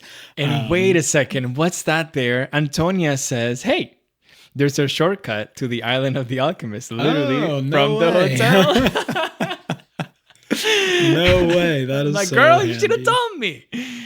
I love Antonia though, so I'm not mad about it. Yeah, of course. So yeah, I mean, we're heading to the island of the alchemists at this point. It's essentially the big tower that we saw earlier in the game where they're harvesting all of the ergo. It's a really cool dungeon. It's a really great, kind of legacy dungeon. Multiple layers, multiple mini bosses throughout it. Kind of frustrating at points. Dude, I was gonna say, you said cool, like it looks through. cool, but Yeah. dude, Yeah, in terms of the design, it's cool. In terms of like the playing, it's hard. It's really hard. There's like my least favorite area, honestly. Like the beginning was cool. so many booby traps. So many, dude. Oh my god! And the narrowness was at the ultimate peak Yes. narrowness. I mean, there was no space for two people in those hallways sometimes. And it's funny because if you remember Dark Souls 1, at the end of the game, you go through this like dunes of like gray towards the king. I don't forget his name, and then you kill him. And it kind of something similar is happening here, where you go through this like these dunes and they're like really gray and black and gray, and you can't really see anything. And then the game is trying to tell you a story of two little boys via these like memories, I guess, that you're seeing of ergo that Sophia is planting kind of like in your path. We'll talk about what that means later. But I thought that was epic. Oh my god, I was like, oh, this is giving me Dark Souls vibe. This is like, I'm about to go straight to the final boss. There's not gonna be anything in my way. And Ben was like, hey man, this was like maybe like January like 25th. So I had like 5 days left to finish the game. And you were like, just want to let you know, you have like 4 more hours of game, And I said, what do you mean? I'm in the dunes of gray, I'm about to go to the final boss. And you're like, no, you're not. You're not gonna go to the final boss. And I was like, damn it, dude. But yeah, sorry to interrupt. I thought that area, that starting area was just so much more fun than the tower. No, it was super cool. And like this is, like you said, this is where the game is like really starting to uncover a lot of that story. So you're making your way through. You eventually find Sophia. It's revealed that Sophia, as you thought you knew her, um, was essentially just a projection of herself, and the real Sophia is kind of trapped and being held in this tower. And you find her, and you have to make the really hard decision of if you're going to kill her to kind of release her from her suffering, or if you're just going to free her, which she doesn't want. So it's kind of a hard decision to make. I chose to kill her. I don't know. Me what you too. did. Yeah, me too. I mean, Yeah. she tells you that this part is, oh my god, it like really opened my eyes because I had a discussion about why is this a Souls like? I was like, how like this doesn't make sense to me that I die and then or I kill all these puppets and there's just so many more that appear. Like it doesn't make sense to me, you know. And then Right. someone was like that hadn't finished the game was like, oh, maybe it's because there's so many puppets that like they just take the place of the puppets that you already killed. And I was like, yeah, that makes sense actually. So you know that's why it's like a Souls like. But Sophia tells you that she has been held captive by Simon and the alchemist to harvest her power because she discovers somehow, I don't really know, that she is able to manipulate time via her powers with Ergo. So what I took from that was that Sophia, every time you died, was just turning back the time. She was turning back time to, you know, your last checkpoint. Basically, she was turning back time to revive you. And I was like, my mind was blown. I was like, holy shit, Sophia, my dame, I'm in love with you. You know, thank you for saving me so much. And now you have asked me to please put your life at end because you're so miserable and you know, you can't live like this no more. And yeah, it was really sad. I don't know. I really enjoyed that last conversation. Yeah, and it's like, but it also creates. It's similar to Elden Ring, honestly, where when you kill Malekith, who holds the rune of destined death, which is like essentially taking death out of the world, and that's like the setup for why it's a Souls like an Elden Ring, is because there's no destined death, so everyone just keeps reviving. Um, and it's similar here. It's similar here, where once you kill Sophia, it's like what's bringing you back at that Bro, point. I I don't didn't know even if think there's about a that. if there's a lore answer for that. Yeah, No, it's I don't kind of know. odd.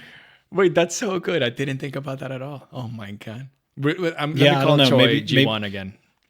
okay. Yeah, we'll have to get back in touch with them. Maybe there's a lore reason that I just Yeah, don't I'm know. sure. I'm I'm sure. definitely not a lore expert in this game. No. But why don't you take it from there? What else is going on toward Okay. as we get to the end So of this game? we do that, and that's your first let's say your first big decision that you have in this like late game sequence that you have that probably lasts a few hours. But as Ben recalled earlier, there's a right hand person that Simon Manus has who helps him with his, you know, villain duties and everything. And Mm-hmm. that person is Laxatia. And Laxatia is a big muscle mommy who Yeah. is 100% the most epic fight ever in this game. I think. I don't think that Ever the in this game. ever in this game. No, I mean honestly, it's up there in one of the most epic fights that you have in video games in general. But in this game, that felt almost like the final fight to me, especially after the final fights that you have that maybe are more epic in terms of like the story and the role that they play. But this fight, the kind of like surrealness of it, of a just super powerful human that can fly, that is taking this immense space in this like battlefield that you're in this like bridge against her. It's just so epic. It just felt like giant. It felt like something that like sure you fought really big robots, you fought like the brick friendly giants or whatever in the swamps, and those were kind of lame-o. She's not lame-o at all. She's just like the coolest and hardest. Well, not hardest, but the coolest and a really tough fight where she just goes crazy with her super fast like spin attacks and sword attacks, and then she takes her armor off like Rock Lee and Naruto, and she goes, "You haven't even seen anything, brother." And then she flies up into the sky and starts throwing you like kamehamehas of lightning. And yeah, I don't know. I had such a fun time with this fight, and I was so upset that after this fight, there was still another hour to go in the tower. I was like, God, just like at this point, I wanted like a bus rush. Honestly, you know, I freed Sophia. I'm fighting Lexatia. Just send me to the next thing. Send me to the next thing now. You know. But that fight was really epic for me. How did you feel about it? I got my ass kicked in this fight. This fight, because the first phase of the fight is like it's similar to King of Puppets, where it's very slow and very methodical, and it's like it's easy to get in a rhythm for that and get to a point where you really can't rush through the first phase because she's such a tank. Like she's impossible to deal a lot of damage to. So you have to, like, attempts take a really long time, which is part of the frustration. But so you have the super slow moving first phase, the super methodical first phase, and then second phase, like you said, she takes all the armor off and she's flying all over the place around the battlefield. I mean, thinking about it, it's very similar to the King of Puppets fight. But the way you're supposed to counter her in this fight, she shoots all these lightning bolts at you. And if you parry them, if you do a perfect parry timing, you can deflect them back at her, and that deals a ton of damage. It deals a ton of posture damage to her and breaks her posture really fast. But since I wasn't parrying at all, I didn't know that. So I spent like my first hour and a half, 2 hours of attempting the second phase just trying to dodge around, which, given how fast she goes around, given how many projectiles she launches, was not working. It was not working at all. And so I didn't know what to do. And eventually I looked it up and people were like, bro, you just parry it. Just like, parry you literally just parry them. Hey, just get good in parry, actually. So okay. And so after I knew that, I beat her in a couple more tries. But yeah, this boss was giving me fits. No, I whenever I got her to the second phase and she did that attack, that was just my instinct. Was like, oh my God, let me parry this. And then it shot it back at her. Then I panicked and I couldn't parry the rest and I died. And then I went again and I beat her in that like third try overall, I think, because I was just like, oh, let's play volleyball, you know, or let's play tennis or whatever. And then that made it good, but it was still epic. Anyways, you go through this fight and then you find Geppetto. You go through the tower, you find Geppetto. Geppetto is being held captive by Simon Manus. You free him. But something very, very, very important that we didn't talk about, that you discover right before you go into this last area, is that Venini finally deciphers Romeo's message to you. And his message is, hey, I just want to let you know that the Grand Covenant is 4 laws, but actually there's a 5th law, Law 0. And that law is all puppets obey the creator of puppets, meaning all puppets obey Geppetto, meaning Geppetto definitely, probably, maybe at this point you still are a little bit in denial because he's your good papa and you're such a good boy, started the puppet frenzy. You don't know why, but he did. He started the puppet frenzy. He commanded all of these puppets to basically go ham on the peoples and start killing everyone and murdering everyone for his kind of like villainous plan. And Venini actually can't hear this robot talk. So he asks you, hey, can you let me know what that says? And so you have a chance here to like tell him it's Geppetto. Geppetto caused the puppet frenzy. Or you can say, I kind of didn't catch that, if you don't want to frame your father. And I said that I didn't catch it. And I don't know what you said. Did you frame Geppetto in that moment? I really don't remember what I said in that specific instance. I think I probably did the same thing as you. Mm-hmm. But I just don't remember. I'm not 100% sure. The interesting thing about that is that your humanity increases when you do that. So even though the game is pointing you into the direction that, you know, Geppetto is bad, and obviously like at this point you figure out that like he has some villainous plans as well. It's not just Simon Manus. The game rewards you for also lying. Like you also lie in like quote unquote bad ways that maybe you shouldn't lie. But because you're lying and you're being more human-like, then you get rewarded. So just the game did just such really good things. You you free your papa, and your papa says, "Hey man, Simon is going crazy mode up top. Go get him. Be a good boy one last time, and and get that man." And you're like, "All right." So you finish the tower, and you go up to Simon Manus, and it sets the stage at the top of his tower where he has been collecting all of this ergo, and there's like massive collection of ergo in the maybe like the tower's peak, let's call it. And he goes into his villainous speech, and he's telling you that you have no idea how hard he has worked, of course, to reach this new stage, this new being, that he has been basically nursing his new self, and that Simon Manus, finally the head of the cult of the alchemists, is going to reach immortality. And you're like, okay, let's fight. So you fight him, and he looks grotesque. This dude looks absolutely grotesque. There's something clearly wrong with him. He looks like the humpback of Notre Dame, but if the hump was like literally the size of a giant boulder. And the fight honestly isn't that difficult, the first phase. And I got through it I think in my first or second try, and I got through it. And then it sets a really cool scene where he is genuinely like gestating a new being in that hump that he has. And from that hump comes out this like ergo human like being. Not only that, this being looks up to the sky, and there's these hands coming down from the sky, and they touch a la, Adam and God in the Sistine Chapel. Right. And then, basically Simon Manus ascends in some type of way, and he goes crazy mode in the fight, and he becomes a lot more difficult. And then eventually, of course, P is victorious, and you defeat Simon Manus, who is very remorseful and regretful, which I thought was kind of bizarre. At the end of the game, I feel like his dialogue didn't kind of match what I expected him to say, to be honest. But what happens, he hit that this like ergo is collected instead into the arm of God or the hand of God. Do you remember what the item is called?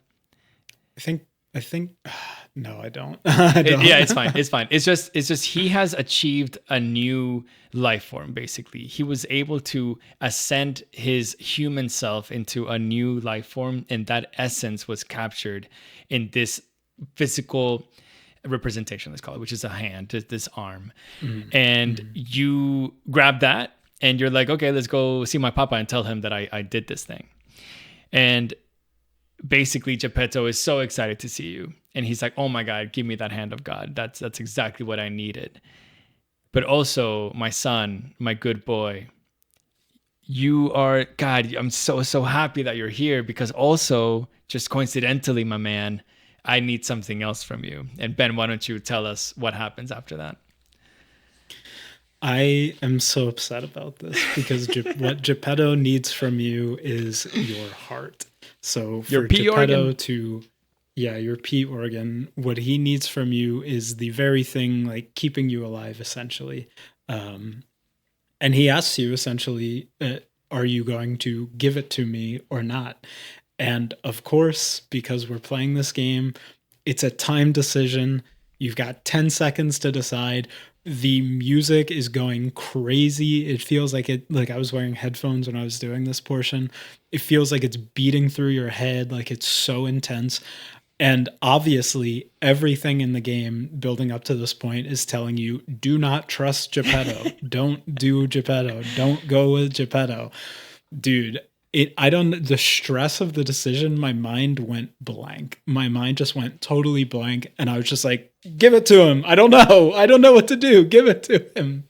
Oh my God. And of course, that's the wrong decision. The wrong decision. And there's no way to change that. And I got the bad ending of the game, which is such a bad ending. You basically give him your P organ, and he uses it to resurrect you, essentially resurrect Carlo, which was his son that he was trying to bring back through all these things. But in doing so, he, like, the rest of the world is cooked essentially. Like everyone Yeah. else is going to die because of it. Um, when you go back to the hotel in the post credits, you know, when you go back to do more content, all of the humans in the hotel have been replaced by these puppets who only Oh say my like one God. word, basically. Like all these really bright, really, you know, personable characters that you've been talking to throughout the whole game are now just puppets that say like, how can I help you? And it is like the Oh most no. soul crushing thing to experience. Like I was already upset about the ending I got, and then when I went back and I saw that, it made me mad like all over again that I did this to myself. Yeah. So it's just terrible. It's such a bad ending. I hate that it's like, and I was input, like, I built up my humanity. I built up my humanity. I, you know, chose the correct option with Sophia. I did all the side quests. I had the long gray hair. Like, my Yeah, same. humanity was great. It was Yeah. perfect. And I hate that's such a stressful time decision, even though it should be obvious. I know people will tell me that. I hate that that one decision can essentially ruin the end of the game for me. Yeah, Like it totally. it it makes me feel bad about the end of the game, and I don't Yeah. like that. Yeah, that's soul crushing. You should have made the right decision. But no, I'm kidding. I That's know. just I I need to know. give you a hard time about it. But no, that it is honestly, like, if you haven't played this game, those decisions that you have to make are so difficult, and you paralyze yourself a little bit by decision making, because the game creates that ambiance around making these Mhm. decisions. The funny thing about it is that it's literally true or false. Like it's one or two, 50-50. It's not like a multiple choice thing where they throw something like really obviously not right and you're like, okay, it's this. It's like, no, it's yes or no every time. And that just adds to maybe the anxiety of choosing the right thing. That sucks, Ben, that happened. And honestly though, I do blame you a little bit, because you said that in the Discord, and maybe I was like a day or two behind you on in the game. And then of course you said that, and like the chat went crazy with like spoiler tags everywhere, of people telling you like, how could you do this, you know, and like, I can't believe that this happened.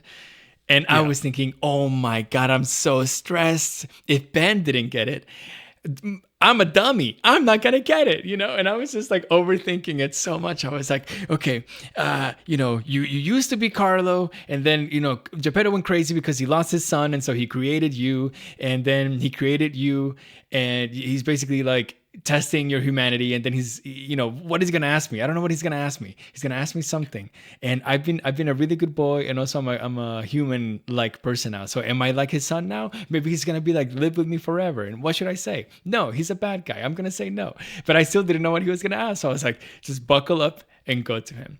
And then I went and he asked me the question. And even reading the question, and like my initial instinct being, no, I'm not gonna give you my heart. What are you talking about? I was still thinking that's probably what Ben did. Ben probably said, no, I'm not gonna give you my heart. So then I hovered on the other one, like, yeah, sure, Papa, I'll give you my heart. And I was like, ain't no way I need to give you my heart. I'm gonna go back to the other one. And Yeah. then I I mean, chose correctly. Yeah. it should be a very obvious decision, but I think part of the problem was like the story wasn't piecing itself together in the way it should have been in my mind at that point. Like Okay. the broad strokes were there, but I wasn't like the things about Carlo and the things about you know, all of like the intricacies of the story weren't really meshing in my brain at that point.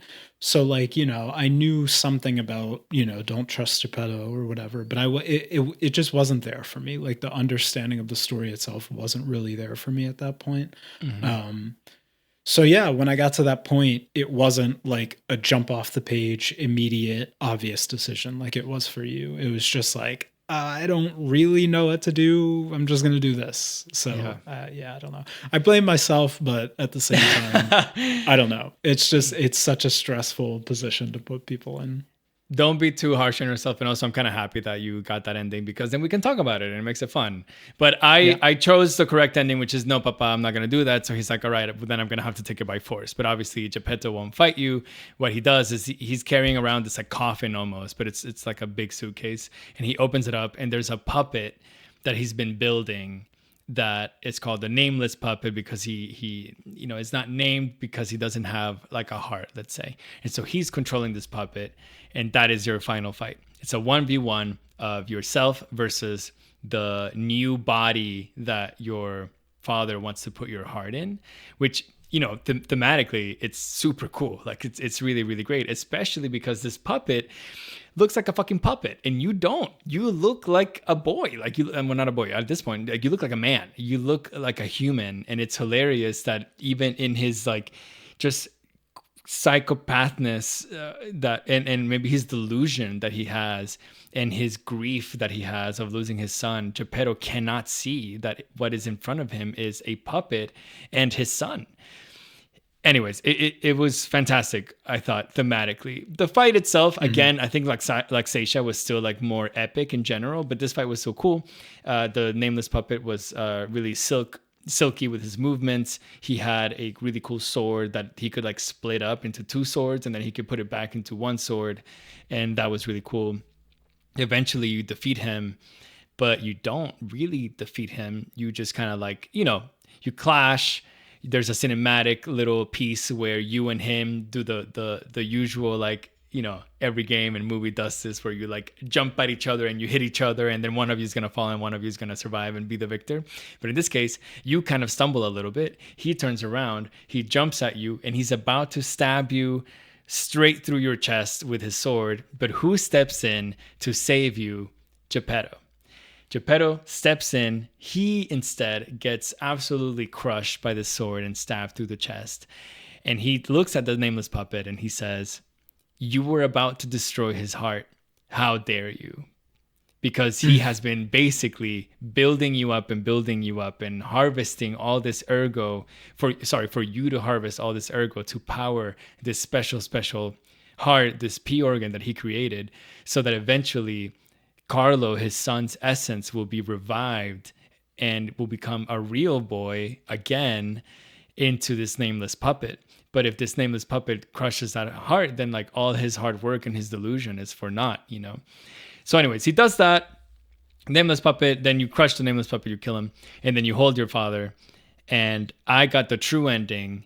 The good ending at this point, Geppetto will still not really believe that you have ascended into humanity, and he kind of says some mean stuff to you. But I ended up getting, yeah, it's kind of weird. I ended up getting the true ending, and Geppetto says something like, "I've been so blind, you have been my Carlo all along," or something like that. And then and then you cry, like P cries, and like that's like the last stroke of like, yes, he has achieved humanity. Like a tear falls off his face. But Ben, I was wearing a mask, and my mask was hilarious. I was wearing like a goat mask, and I looked like a goat. And so they zoomed in on my face as I'm supposedly crying, one tear of like, you know, finally ascended into humanity, as I hold my father and he perishes. And yeah, they just zoomed in on my horn of my goat face. It was so funny, dude. And then everyone in the chat was like, "You're crying right now, you're crying." And I'm like, "Nah, man, I'm not crying. I'm just looking at him. I can't see it." Eventually, the credits roll, and you there's a you know, I don't know if you saw this. I guess you didn't. My ending credit scene was different, where P goes up to, I don't know, somewhere in the tower, and he finds a puppet that was made, I guess, in Sophia's resemblance. And because you put Sophia at peace, meaning you killed her and you grabbed her ergo, her soul, her essence. P sacrifices a little bit of his essence plus Sophia's essence and puts it in this new puppet. The puppet comes to life, and she looks very lifelike in her like top half of her body, just like you do, just like P does. And she tells you something like, I don't know, like, you know, like, "I'm alive again." I don't know. I can't remember what she says. It's something like pretty sentimental, as like the camera pans away and she's holding you as you kind of like, again, I was wearing a mask, so I couldn't tell if I had died. It looked like I died, but I didn't. I just kind of like, you know, it took so much effort and energy out of me to like take a piece of my soul and hers out of my body and put it in this new body, you know? But basically, Sophia is ascended into a different kind altogether of being, a ascended puppet that is awakened, that has all of her memories of being a human, but is now in a puppet body. So, you know, we have gone through very different amounts of humanity and beings in this game. Yeah. And she is the ultimate one, apparently. Then the end, the like last scene that you see is the weird guy that you meet at the cathedral, who is in charge of like taking care of this like really important-ish tree in the game that I never use, but like whatever, it's there. He is a really interesting character. He like doesn't look at all like he was looking like before, and he doesn't talk at all like he was talking before, like this like really like, you know, measly, like, you know, like kind of like scaredy cat character. He's instead on the phone, which I was like, well, there's phones. And he's talking to someone, and he's like, yeah, man, we got, you know, P did it. Like he did the thing. He has, you know, ascended or whatever. There's a new being that has been ascended. And now we have to go to the next one. And her name is Dorothy. And then it pans to the little red slippers of a girl. You can't see her at all. You just see like, you know, the bottom end of her legs, her ankles, and her feet. And she like claps her heels with the slippers, and boom, the game ends. And you're like, whoa, they just announced the next character, the next protagonist of a game that hopefully they release soon, because I want to play it so bad. Dorothy from Wizard of Oz. And you're like, ooh. Also, what the hell is happening? They're cooking over here. Like, what are they gonna make Dorothy do? You know, this is crazy. Yeah. But I'm so pumped for it. I can't even imagine what a Dorothy Souls-like will be. Like, that sounds absolutely insane. It sounds insane, but you best believe I'm going to be there to play it. Yeah, I'm here for it. I'm definitely here for it. Yeah, I mean, I think overall, like, the conclusion of the plot was really was good. Like, when you know, the correct ending of the plot, not the ending that I got, was really good. Like, I think it wraps it up well. Like you said, it gets a little convoluted with all these different forms and all these different elevated states of being. Like there's like 4 different branching paths that people are trying to take. And it's just like, I don't really know what's going on, but I think the ending itself kind of puts a nice bow on the story. So it's nice in that regard for sure. Yeah, definitely. I think it hit well for me. I don't know. I didn't like Geppetto, like almost the whole time, just because he kept calling me like good boy or whatever. And I kind of, in the true ending, the game almost wants you to feel a little bit bad for him, but I don't, not one bit. Like not one bit I feel bad for him. And Pete cries for him. And I'm like, this dude was the worst dad in the world. Lets his son die. And then creates like, I don't know. I guess I'm not a father, so I guess I can't speak to this, but he was a bad dad. And then he like basically raised hell on earth, literally, because he could, massacred all of humanity to basically harvest enough ergo to power this new P organ that he created, the top of the line, the best of the best heart mechanism that can ever power a puppet. But it needed so much ergo that there wasn't enough ergo in the world to power it. And so he created the puppet frenzy so that ergo could be harvested by P. And then finally he like, you know, wakes up and he'll eventually become Carlo again or whatever. So I'm sure that any father would take that, but me, I just don't think that you should kill all of humanity, you know? Yeah. I don't think the ends justify those means. Exactly. And then like, I also don't know if Carlo and P in general would, I guess they would cry. You know, they're human. They would cry, but it's just like, I don't know. I don't feel bad for Geppetto. So I don't know. Fair. He's just as much of a villain as Simon is. They just had 2 different things. Geppetto, you know, had, I don't know. He was living in such a delusion that what he was doing was justified, and he was like lying to his best friends' faces, and he was being hosted by, you know, Antonia and Vanini. Well, I guess Vanini was also like a guest there, but you know, everyone's like looking for him and trying to help him, and oh, the creator of puppets, you know, might help us, but like he was the one behind it all, you know. So it's just like a lot, you know. So I don't know.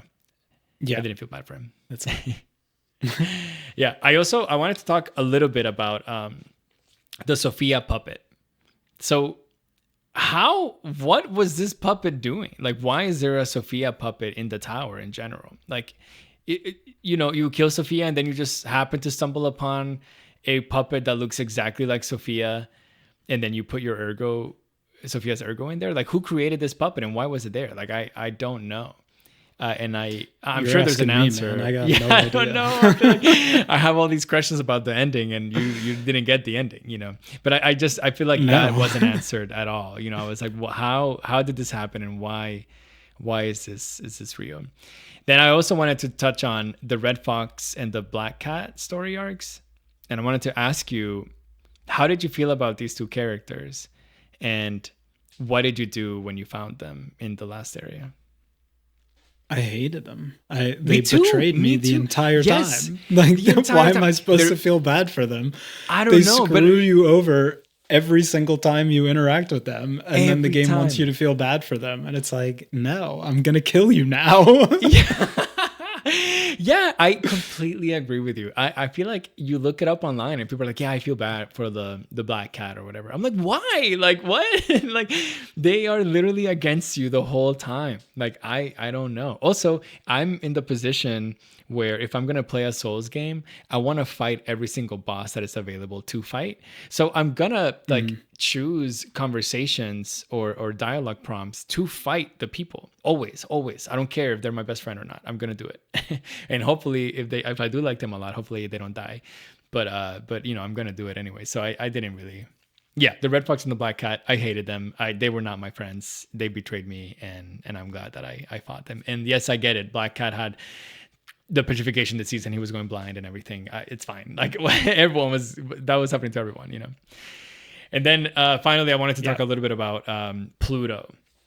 So Pluto is a manga and an anime now that I love. I haven't actually watched the anime, but I read the manga a while ago. And there's a lot of nods to Pluto in the game.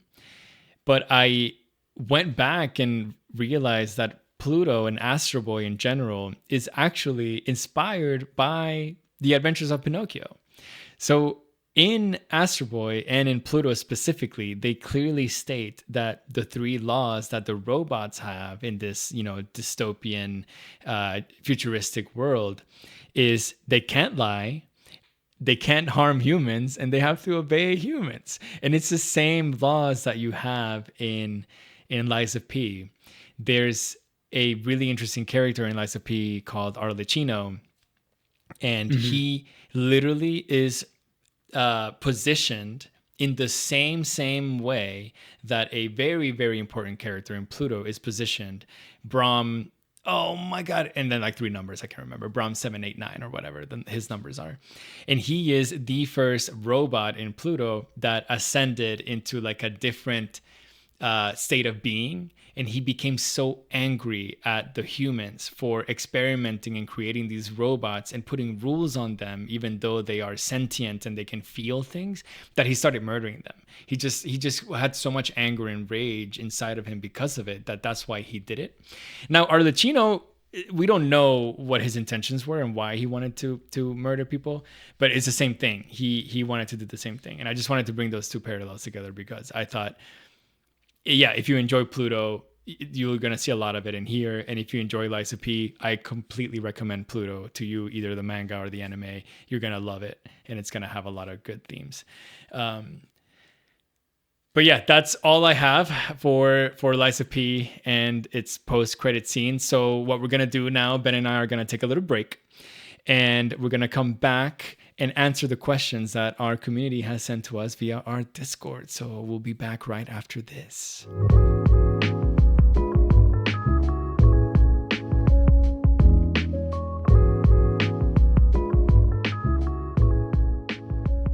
welcome to part 2 of the show where we answer questions that you sent to us on our Video Game Book Club Discord. Ben, how do you join the Discord? Hit the link in the description, join the club. The Discord has been absolutely popping off lately for reasons that we will discuss at the end of the show. But yeah, join the club. If you like the show, if you want to play the game of the month alongside us and talk about it and, chat as we play it, talk about anything else that's, going on in your gaming life.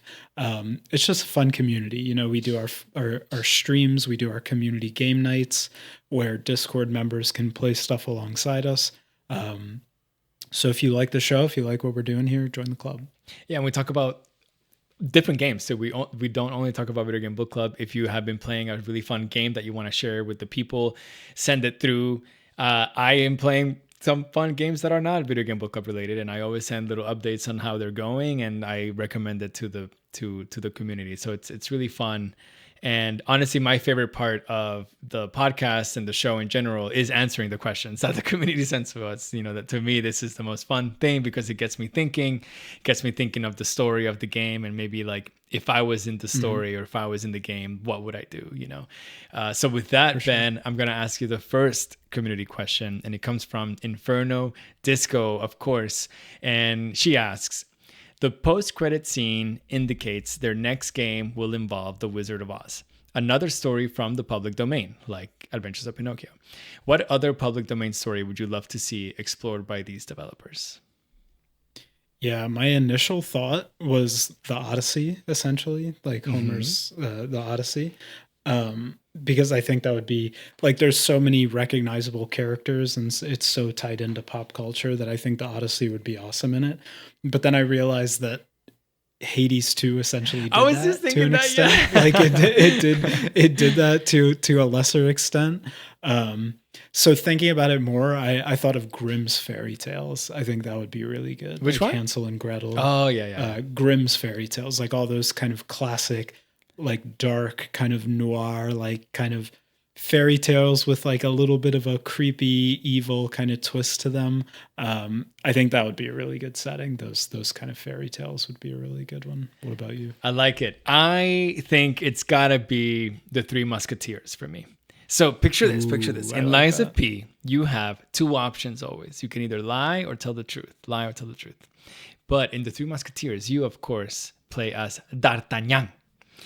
And you are, you're trying to join the elite squad of the Musketeers, and you befriend the Three Musketeers, which is Athos, Porthos, and Aramis. And basically, what I'm picturing is picture like France in the 1800s, maybe, 1800s France. And it's going crazy, Napoleon Bonaparte's gone. They're like trying to figure out their like third republic at this point. And, there's just a lot of chaos everywhere. Heads are rolling. And, there's maybe like a big fake civil war in this turbulent France. And maybe each of the Three Musketeers has like their own political alignment that they want to pursue. And you, as you try to join this elite force of the Musketeers, are doing like tasks, kind of like how you did for Geppetto. You did your task for the Geppetto. In this one, you do tasks for all three of them. And depending on your choices in the task, you start aligning with one or the other. And what I picture is like there can be three different endings, one per musketeer if you fully align with them, or if you become true neutral and you don't align with neither of them, there's a true fourth ending, and that could be really fun too. So I don't know. I thought like because they can play around with that a little bit, they can maybe borrow a little bit of like Shin Megami Tensei does that a little bit with like the mainline games with like three different like lawful, neutral, chaotic, or whatever. I feel like that could work with Three Musketeers. No, I think that would be awesome. That would be a really cool setting for it as well. That would be great. All right, part 2 of Inferno Disco's question. If your humanity could be measured the way it is in Lies of P, what actions would increase it and what would diminish it? All right, Ben, I really hope that you like my answers here because I wrote 5 5 different things. Oh my God. All right, here we go. When I crack eggs and I clean my fingers under the running water in the sink like this, my humanity goes up for sure. When I scroll on social media and I'm not even paying attention to what I'm looking at, I'm just scrolling, to scroll Down. down. Bad. When I dap someone and it sounds really good, my humanity goes up. Crisp dap, yeah. I love crisp dap. But conversely, when the dap fails because they went for the handshake, maybe they went for the fist bump, or they went straight to the hug, no dap, and I went for the dap, I lose a little bit of humanity. When I get blood drawn from my yearly doctor checks, my humanity increases, obviously, because it reinforces that I got that blood in me. I'm alive, I'm a human. Okay. Also, go get checked every year.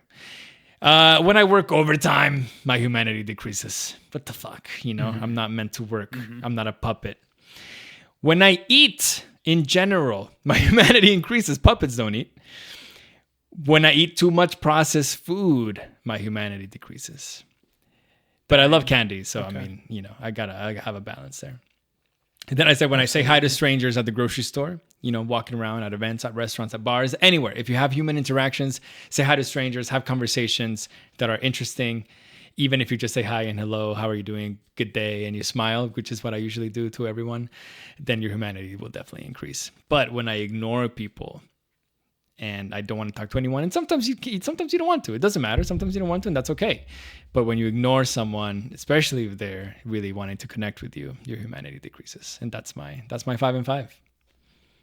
I love it. This is a sneaky hard question because like we kind of touched on earlier in the show, humanity increasing isn't necessarily tied to like good actions. It's tied to like things humans do. Like your humanity in the game can increase by lying to someone if it's like lying to kind of protect them in a way. Like that's something a human would do, and your humanity can increase like that.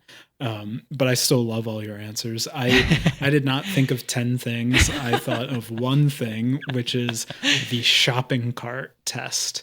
I don't know if you are familiar with this. Oh my God. It is a well-known, but maybe not well-known, but it is a popular sociological theory that says that if you are the kind of person, when you go to the grocery store, if you do not return your shopping cart, you cannot exist in society. You are not a functioning member. You are the worst. You cannot function in a society if you do not return your grocery store shopping cart. And I think about that pretty much all the time. Every time I go to the grocery store. So for me, the ultimate humanity determining action is returning your shopping cart, for sure. I am in love with this answer. Like, scrap everything that I said. I'm in love with this answer. Benny, you have no idea the amount of times Katie, my wife, waits for me in the car while I go and pick up 7 different carts because I'm fucking pissed that people leave them everywhere in the middle of the parking lot. And I go put them in the freaking return section of the carts in the parking lot. Dude, grab them. Also, I make 2 lines. There's one line on the left that is for like the little smaller shopping carts that has like the 2 levels, you know what I'm talking about? And then on the right, or whatever, I put the big carts. And it's like, it's not that hard. And also you're making society better. Return your shopping carts. And Katie's waiting for me in the car, like, do it. It's the ultimate humanity determining action because it's something that has no effect on you, right? It can only you leave your shopping cart in a parking space or whatever. You get in your car and you drive home. It has no impact on you. It can only serve to make somebody else's life easier or harder depending on what you do. So it is the ultimate litmus test in a lot of ways, if you're the kind of person that just leaves it wherever or if you bring it back. So yeah, I don't know. I thought that was a good answer. Incredible answer. Oh my God, I love it. We have another question this one comes from J2T's YT. In my experience, the only negative things regarding Lies of P were some bosses being unfair. Do you have any criticisms about the game, and what are they? How would you improve the game from them? Bigger boss arenas, dude. Like that's it. That's it. Bigger boss arenas. Some of the arenas are too small for how big the bosses are, and it's ridiculous. Like the green monster is the worst example for me. I don't think the bosses were unfair as a whole. As a whole, I think they were pretty fair. Yeah. But yeah, that's like the only criticism I would lob at the game. Like that's pretty much it. What about you? No, it's a great question because it's funny enough. I kind of assumed that you and I wouldn't have a lot of criticisms because we both like the game a lot. And the one criticism or the one negative that people have that bosses are unfair is could be fixed so easily because in this game, um, the game literally gives you at like every boss except like three a specter, they call them, that you can summon someone to help you fight these bosses. They will tank hits for you. They will, like get the attention of the bosses away from you. Then you can go in and chop them up. But they don't put them in every boss, and I just don't think that makes sense. We had friends and members of the Discord who were hard stuck in bosses because they were not super familiar or didn't want to play like the game like super hardcore mode. And so what they did was I'm going to use a Spectre every time, and then they get to a boss where you are not allowed to use a Spectre, and then they struggle because they haven't basically learned how to fight a boss until 30 hours into the game. And I just think that was a little unfair. Like what's unfair. Like I think the bosses are fair, but like taking that away from your players just for no apparent reason, in my opinion, is a little bit unfair. So that's how I would improve it. Just put one in front of every boss. Tell your players, hey man, this is like not even an item. Like you need an item. You need to grind these items to be able to summon these specters. Just don't even do an item. Just give them the option to summon these people, and they can have more fun with your game. The one gameplay gripe that I have, it's not a negative, it's just a gripe, is that one of my favorite tropes or favorite things to do in video games is push enemies off ledges. If there's a ledge, the first thing that I want to do is push enemies off the ledges. In Souls games, you literally have an ability, which is a kick in Dark Souls 1, 2, and 3. And you can, there's a lot of enemies that you can just easily kick off ledges. And it's just really funny. And I don't know, it just makes me really happy.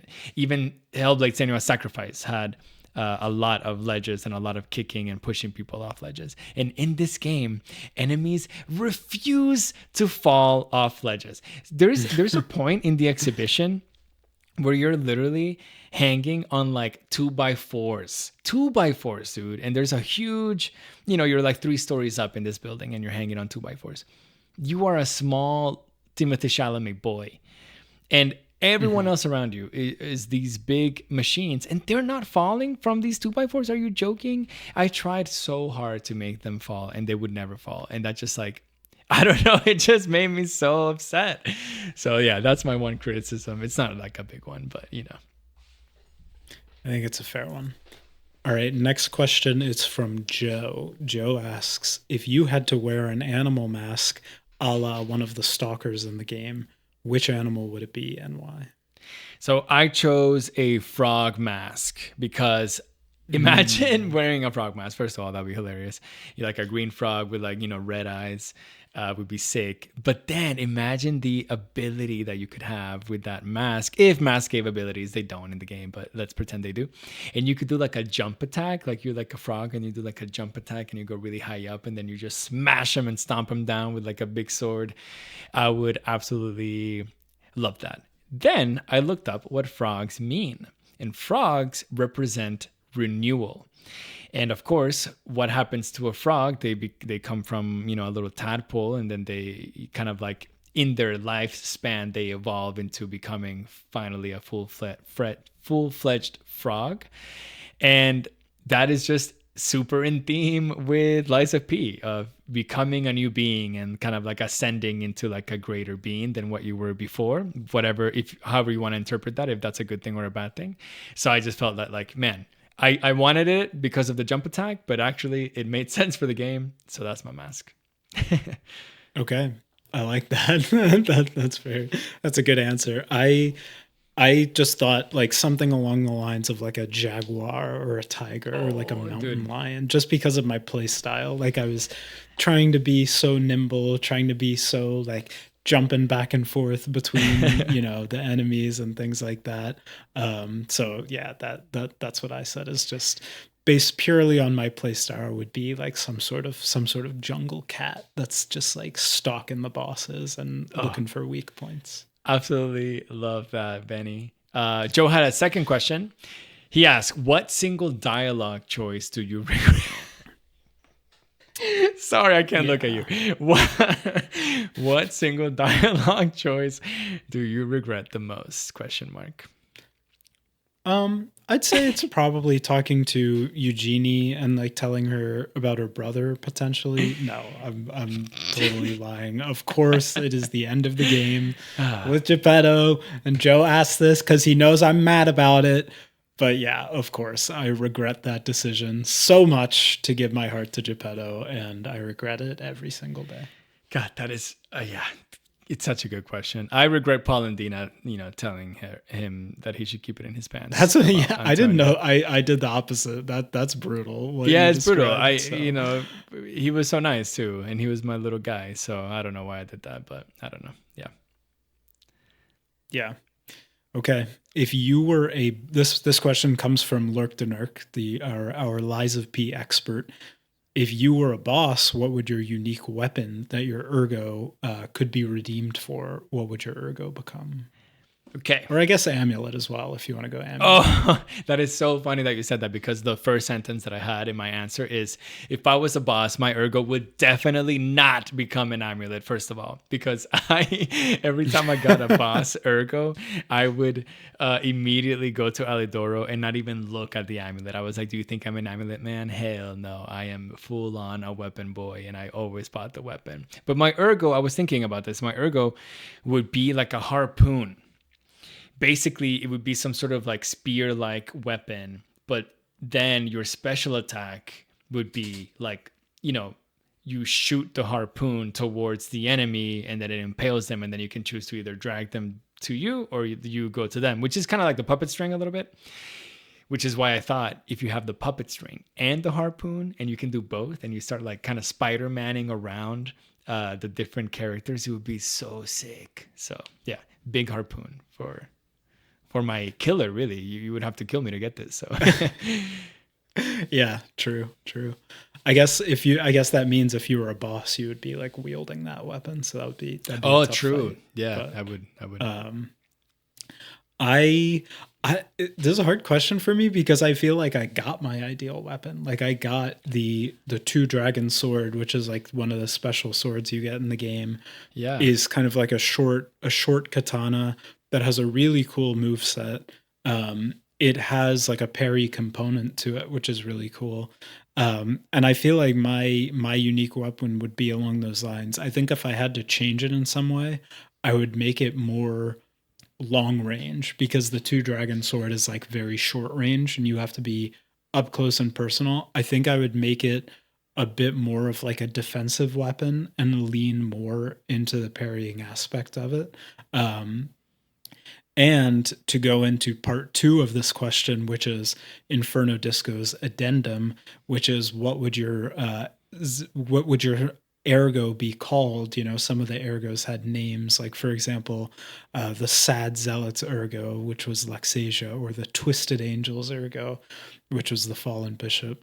To go with that, I think my ergo would be the Sword Dancer's ergo. Oh, that one is really good. I went with the Spicy Margarita ergo. Oh my god! I don't know. I couldn't think of like a quote unquote real one, like a really serious one.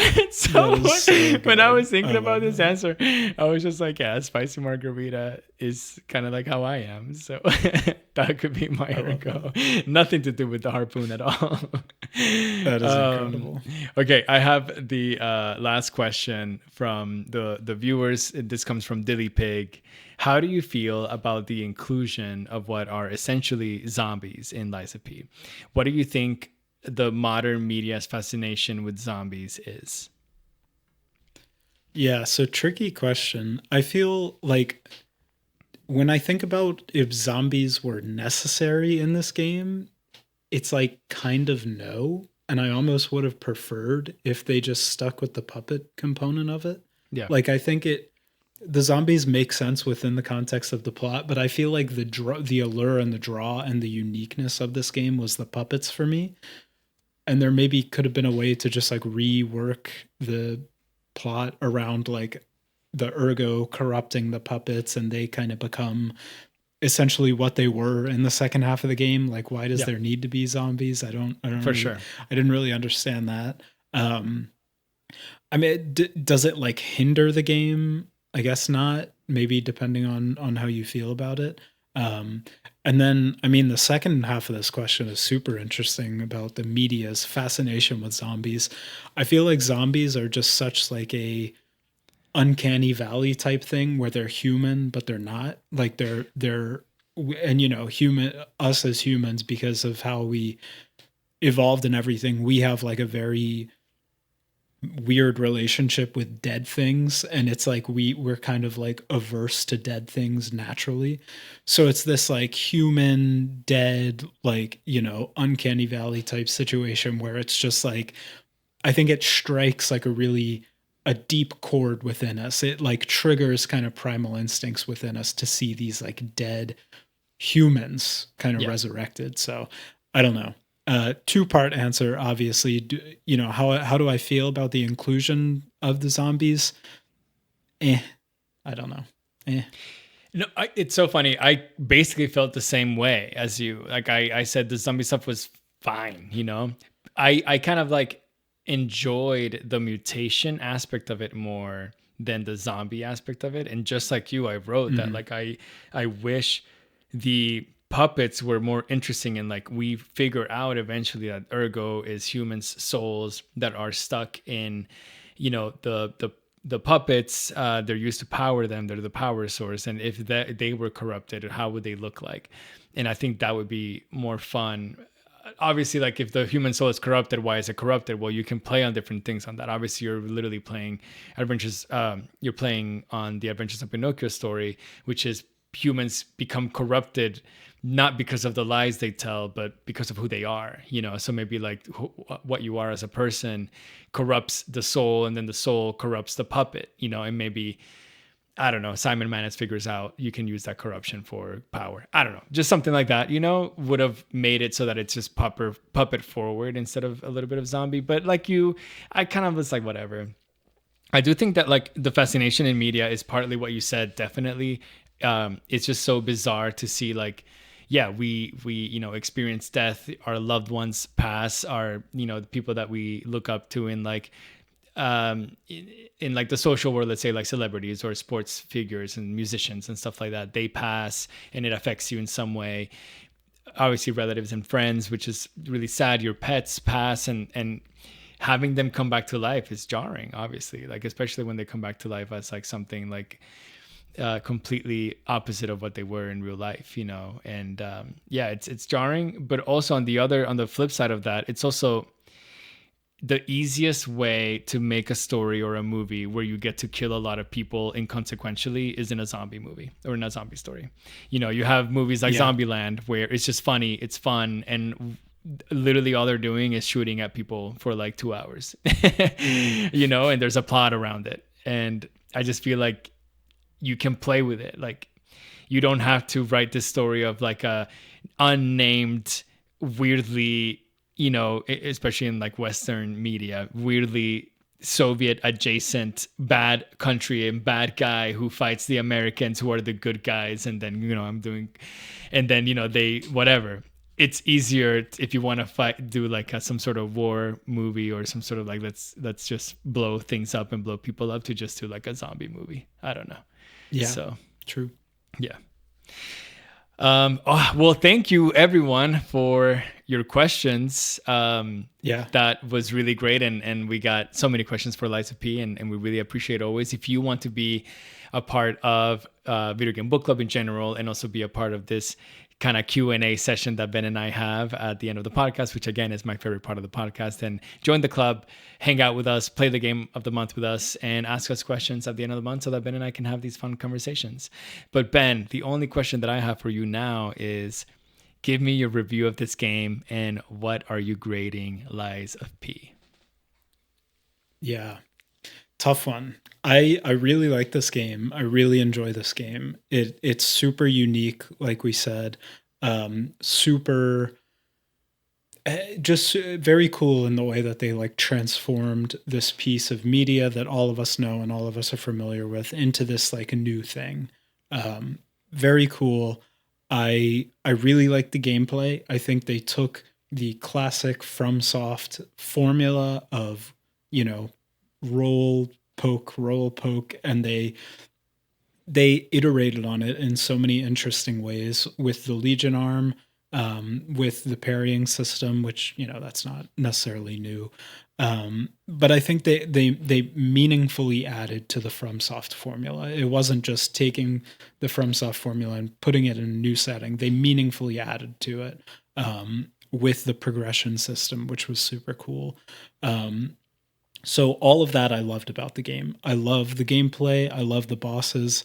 It all was great. It all was great. I think where it lost me a little bit was with the story at the end, which is a shame because I think it did the story well. Like it that was one of the strong points of the game, is that there were actual characters that you could talk to and have meaningful conversations with about the story and about the world. So that was the strength of the game, but I think ultimately, like we've been saying, the story didn't like quite land for me. Maybe part of that is because I messed up the ending. I don't know, probably. Um, and yeah, so I mean, looking back on it, I look back as like a really positive experience, one that I enjoyed a lot. Um, and I think in terms of grade, I think I would land at like a solid B plus. I love it, Benny. I always try to find like something that I learned either as, you know, a kind of quote unquote reviewer, now a game journalist, you know, a little bit that you and I are becoming. I want to learn a little bit more of what games, why games are games, and what we learn from games, and what we can like get from games, and how I can analyze games better. I also want to learn things about myself. And like, I feel like a lot of the video game book club games, when you really analyze stories and stuff, which I never did before when I played games, you really learn a little bit more about yourself, a little bit more about how people think. And you get into situations where you have to make these, you know, like fun human decisions, you know. And whenever I started playing this game, I started anyone that I would see, I would just try to hit him, because in Dark Souls you can basically aggro any NPC and then they just like become a small little boss fight. And Liza Pete kind of didn't give me that, and so then I was almost like taunting the game by going around and trying to like hit anyone that I could. After I would finish their dialogue, I would always just smack them, you know, and nothing would happen. And I'm so glad that nothing would happen, you know, because the game had such a good story and had characters that I am still thinking about, and stories and conversations that I had with the game that I'm still thinking about. Decisions that you make as a P, as, you know, why defend Geppetto to Vanini when I knew that he was bad, that I'm still thinking about. Why is Polendina not rewarded by me, literally me, JP, didn't reward him of this satisfaction, of this catharsis of telling someone that he loved her, just because he was a puppet? Is someone whose soul is trapped in a different like physical object not the same person? Like, what is a soul, you know? All of these questions that maybe we didn't get super philosophical with, kind of like brewed because of this game. And so that's one side of the coin. And then two, I play video games because I want to have a lot of fun. And Liza P gave me a really good, mostly linear Souls-like experience with movement that felt great, because attacks felt that were heavy when they needed to be. When I had really big swords, the attacks felt really slow and heavy, which felt very natural. And when I had small swords or spears, they would be quick and I could dodge easier and I could move around and zip around. And they nailed, I think, the physical aspect of P, and it just very organically translated into the video game experience as the player.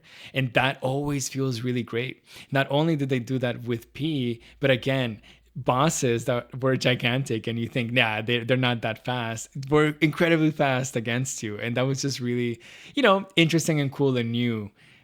for you. I think the quests that you have in this game are more clear, like you were talking about, than in other Souls games, and it just makes it a little bit more fun to know that you have these quests pending and that you can do and you get rewarded for. So all in all, I think the package was excellent, honestly, by these two developers, and I'm really, really looking forward to their next game. I enjoyed Lies of P tremendously, and we didn't talk about this, but obviously there's a whole DLC that you and I have played a little bit of, and I can't wait to get back and play more. Like I really like it, and I really want to know more about the story and more about the characters and about Carlo and Romeo, and I just can't wait to get back into the game. So I am giving Lies of P the grade of an A, a solid A. I think actually this is the easiest A. When I was thinking about my review, the easiest A in my video game book club repertoire is Lies of P, to be honest. So stamp it. A and B plus. I think that's a really good average of an A minus for Lies of P. And we did it, Benny. We did it. First game of the month, 2 hours and however many minutes we've been talking. Oh my God. We had to start with a banger, right?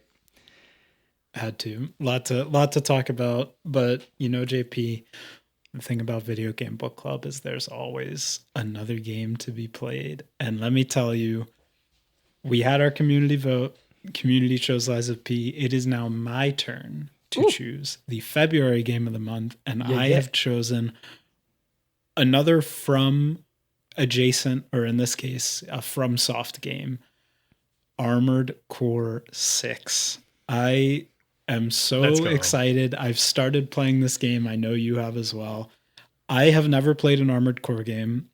I've never really played a mech game, but I've heard people talk really highly of this game. I've seen, every time I come across a clip of this game, I'm kind of transfixed by it because there's so much action. There's so much happening on the screen.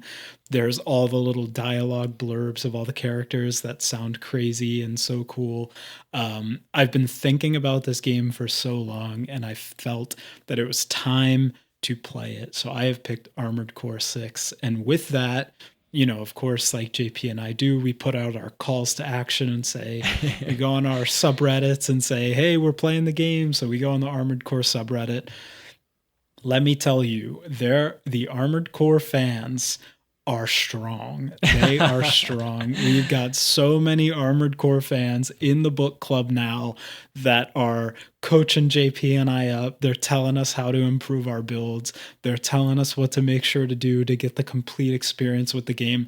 And their energy for the game is genuinely infectious. Like, it is so infectious. It makes me want to play so much, and I'm having such a great time with the game already. So can't wait to keep playing. Can't wait to keep playing. The people, everyone who has joined the club from the Armored Core call to action are amazing. They're amazing. Like, I have never seen that, like, just wanting to talk about a game so bad that like 7 strangers are just spamming the game of the month discussion chat because they can't wait to talk about the game with their pals that they just met 2 seconds ago. It's amazing. Like, it's so good. And I'm trying to keep up in the conversations. I'm like, bro, I haven't even played the game. Like, I don't really know what you're saying, you know? I, like you, have not played any mech games. I don't think I've ever had like the wanting to play, or the curiosity maybe to play any mech games, to be honest, because I always assumed that it would be like a slow and heavy and kind of boring game. Dude, and then I load up this game and oh my God, it is the complete opposite of that. The movement is like you're gliding around the maps, these gigantic maps that FromSoft have created, and you're zipping around, destroying everything in your path. It feels responsive, it feels snappy, it feels like you can glide around the whole map in 2 seconds. And I just didn't realize that a gigantic mech with like 2 machine guns and 2 like missile launchers in your back could move that quickly, honestly. So no, super pumped for the game. I have played just like maybe like 90 minutes or 2 hours of the game, and I honestly can't wait to play. We are recording this podcast a couple of days late because we had some scheduling issues with our agents. They couldn't really come to an agreement on what they fit our schedules best. Our lavish lifestyles has been described of how we live. Yes. And so, you know, we're a little bit into February now, so I have played the February game of the month, and it was kind of hard not to talk about the game while recording this podcast because like it's everything that I've been thinking about for the last like 48 hours. So yeah, really excited. Yeah, definitely love it. Well, listen, everyone, if you're listening, please, it would be an honor for Benjamin and I if you could rate the podcast on Spotify or on Apple Podcasts if you're watching there. It goes a long way. You have no idea. Thank you so much, obviously, for listening to us, playing the game of the month alongside us. We wish you play Armored Core 6 alongside us this month of February. It would be really fun to have you on the Discord, to have you playing the game of the month alongside us and listening to all the Armored Core 6 stands that are in the Discord now, which is super exciting. If you're watching this on YouTube, then same thing. Give us a like, give us a comment, tell us, hey, that was a really good conversation, or oh my God, y'all yapped too much. That's fine too. We'll take it here and there. But we really, really appreciate that you're here with us and that you're listening to these two silly boys just talk about pea organs. So thank you very much for being thank you very much for being here with us. We really, really appreciate you more than you know. Thank you again for all the Twitch followers who have made us affiliates. Again, we really appreciate it, and you have no idea how happy this makes us. Ben and I love talking about video games, and we are two best buds just wanting to chat about our favorite games, and we can do it with y'all, and it just makes us really happy. So thanks again. I feel like I said thank you like 10 times, but that's how I feel. We will be back in about maybe like 2 weeks. Ben and I also need to talk to our agents to schedule again because one of us is going on a trip to Colorado. So we'll see. Oh boy. But we will be back in about 2 weeks to talk about the checkpoint. And the checkpoint is where we check in on our video game book club progress, but also when we talk about other games that we've been playing and a mini video game book club. And this year I will be a good boy like Geppetto wanted me to. And I will announce the mini video game book club game ahead of time this time, instead of me just randomly coming to Ben and saying, hey, I played this game. Let's talk about it.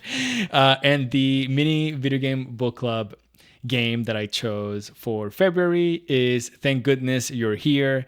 A small, again, all these games are tiny. They're like less than 5 hours. And this is a comedy adventure game. It's like a silly, like comedic game, kind of like think about Untitled Goose Game, but in this one, you're not a goose. You're like a little person and you walk around in this neighborhood and you like get in trouble and do a bunch of different stuff, I guess.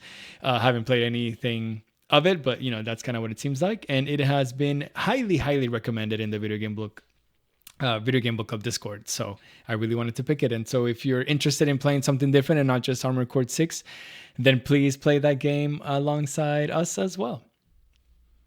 Yep. Yeah. My New Year's resolution is to play more of the mini video game book club short stories, and I will definitely start that with Thank Goodness You're Here. So yeah, let's go. Listen, it's one of those things where like just Sunday afternoon, like 7 p.m., you're just winding down and you're trying to like relax. Play the short story of the month. It takes a couple hours, 7 to 9. It's like a movie. And then you have a new fresh perspective on a different type of video games out there, which definitely have given me a new love for like short form games. But we got to get this podcast out, bro. We gotta stop talking. It's over.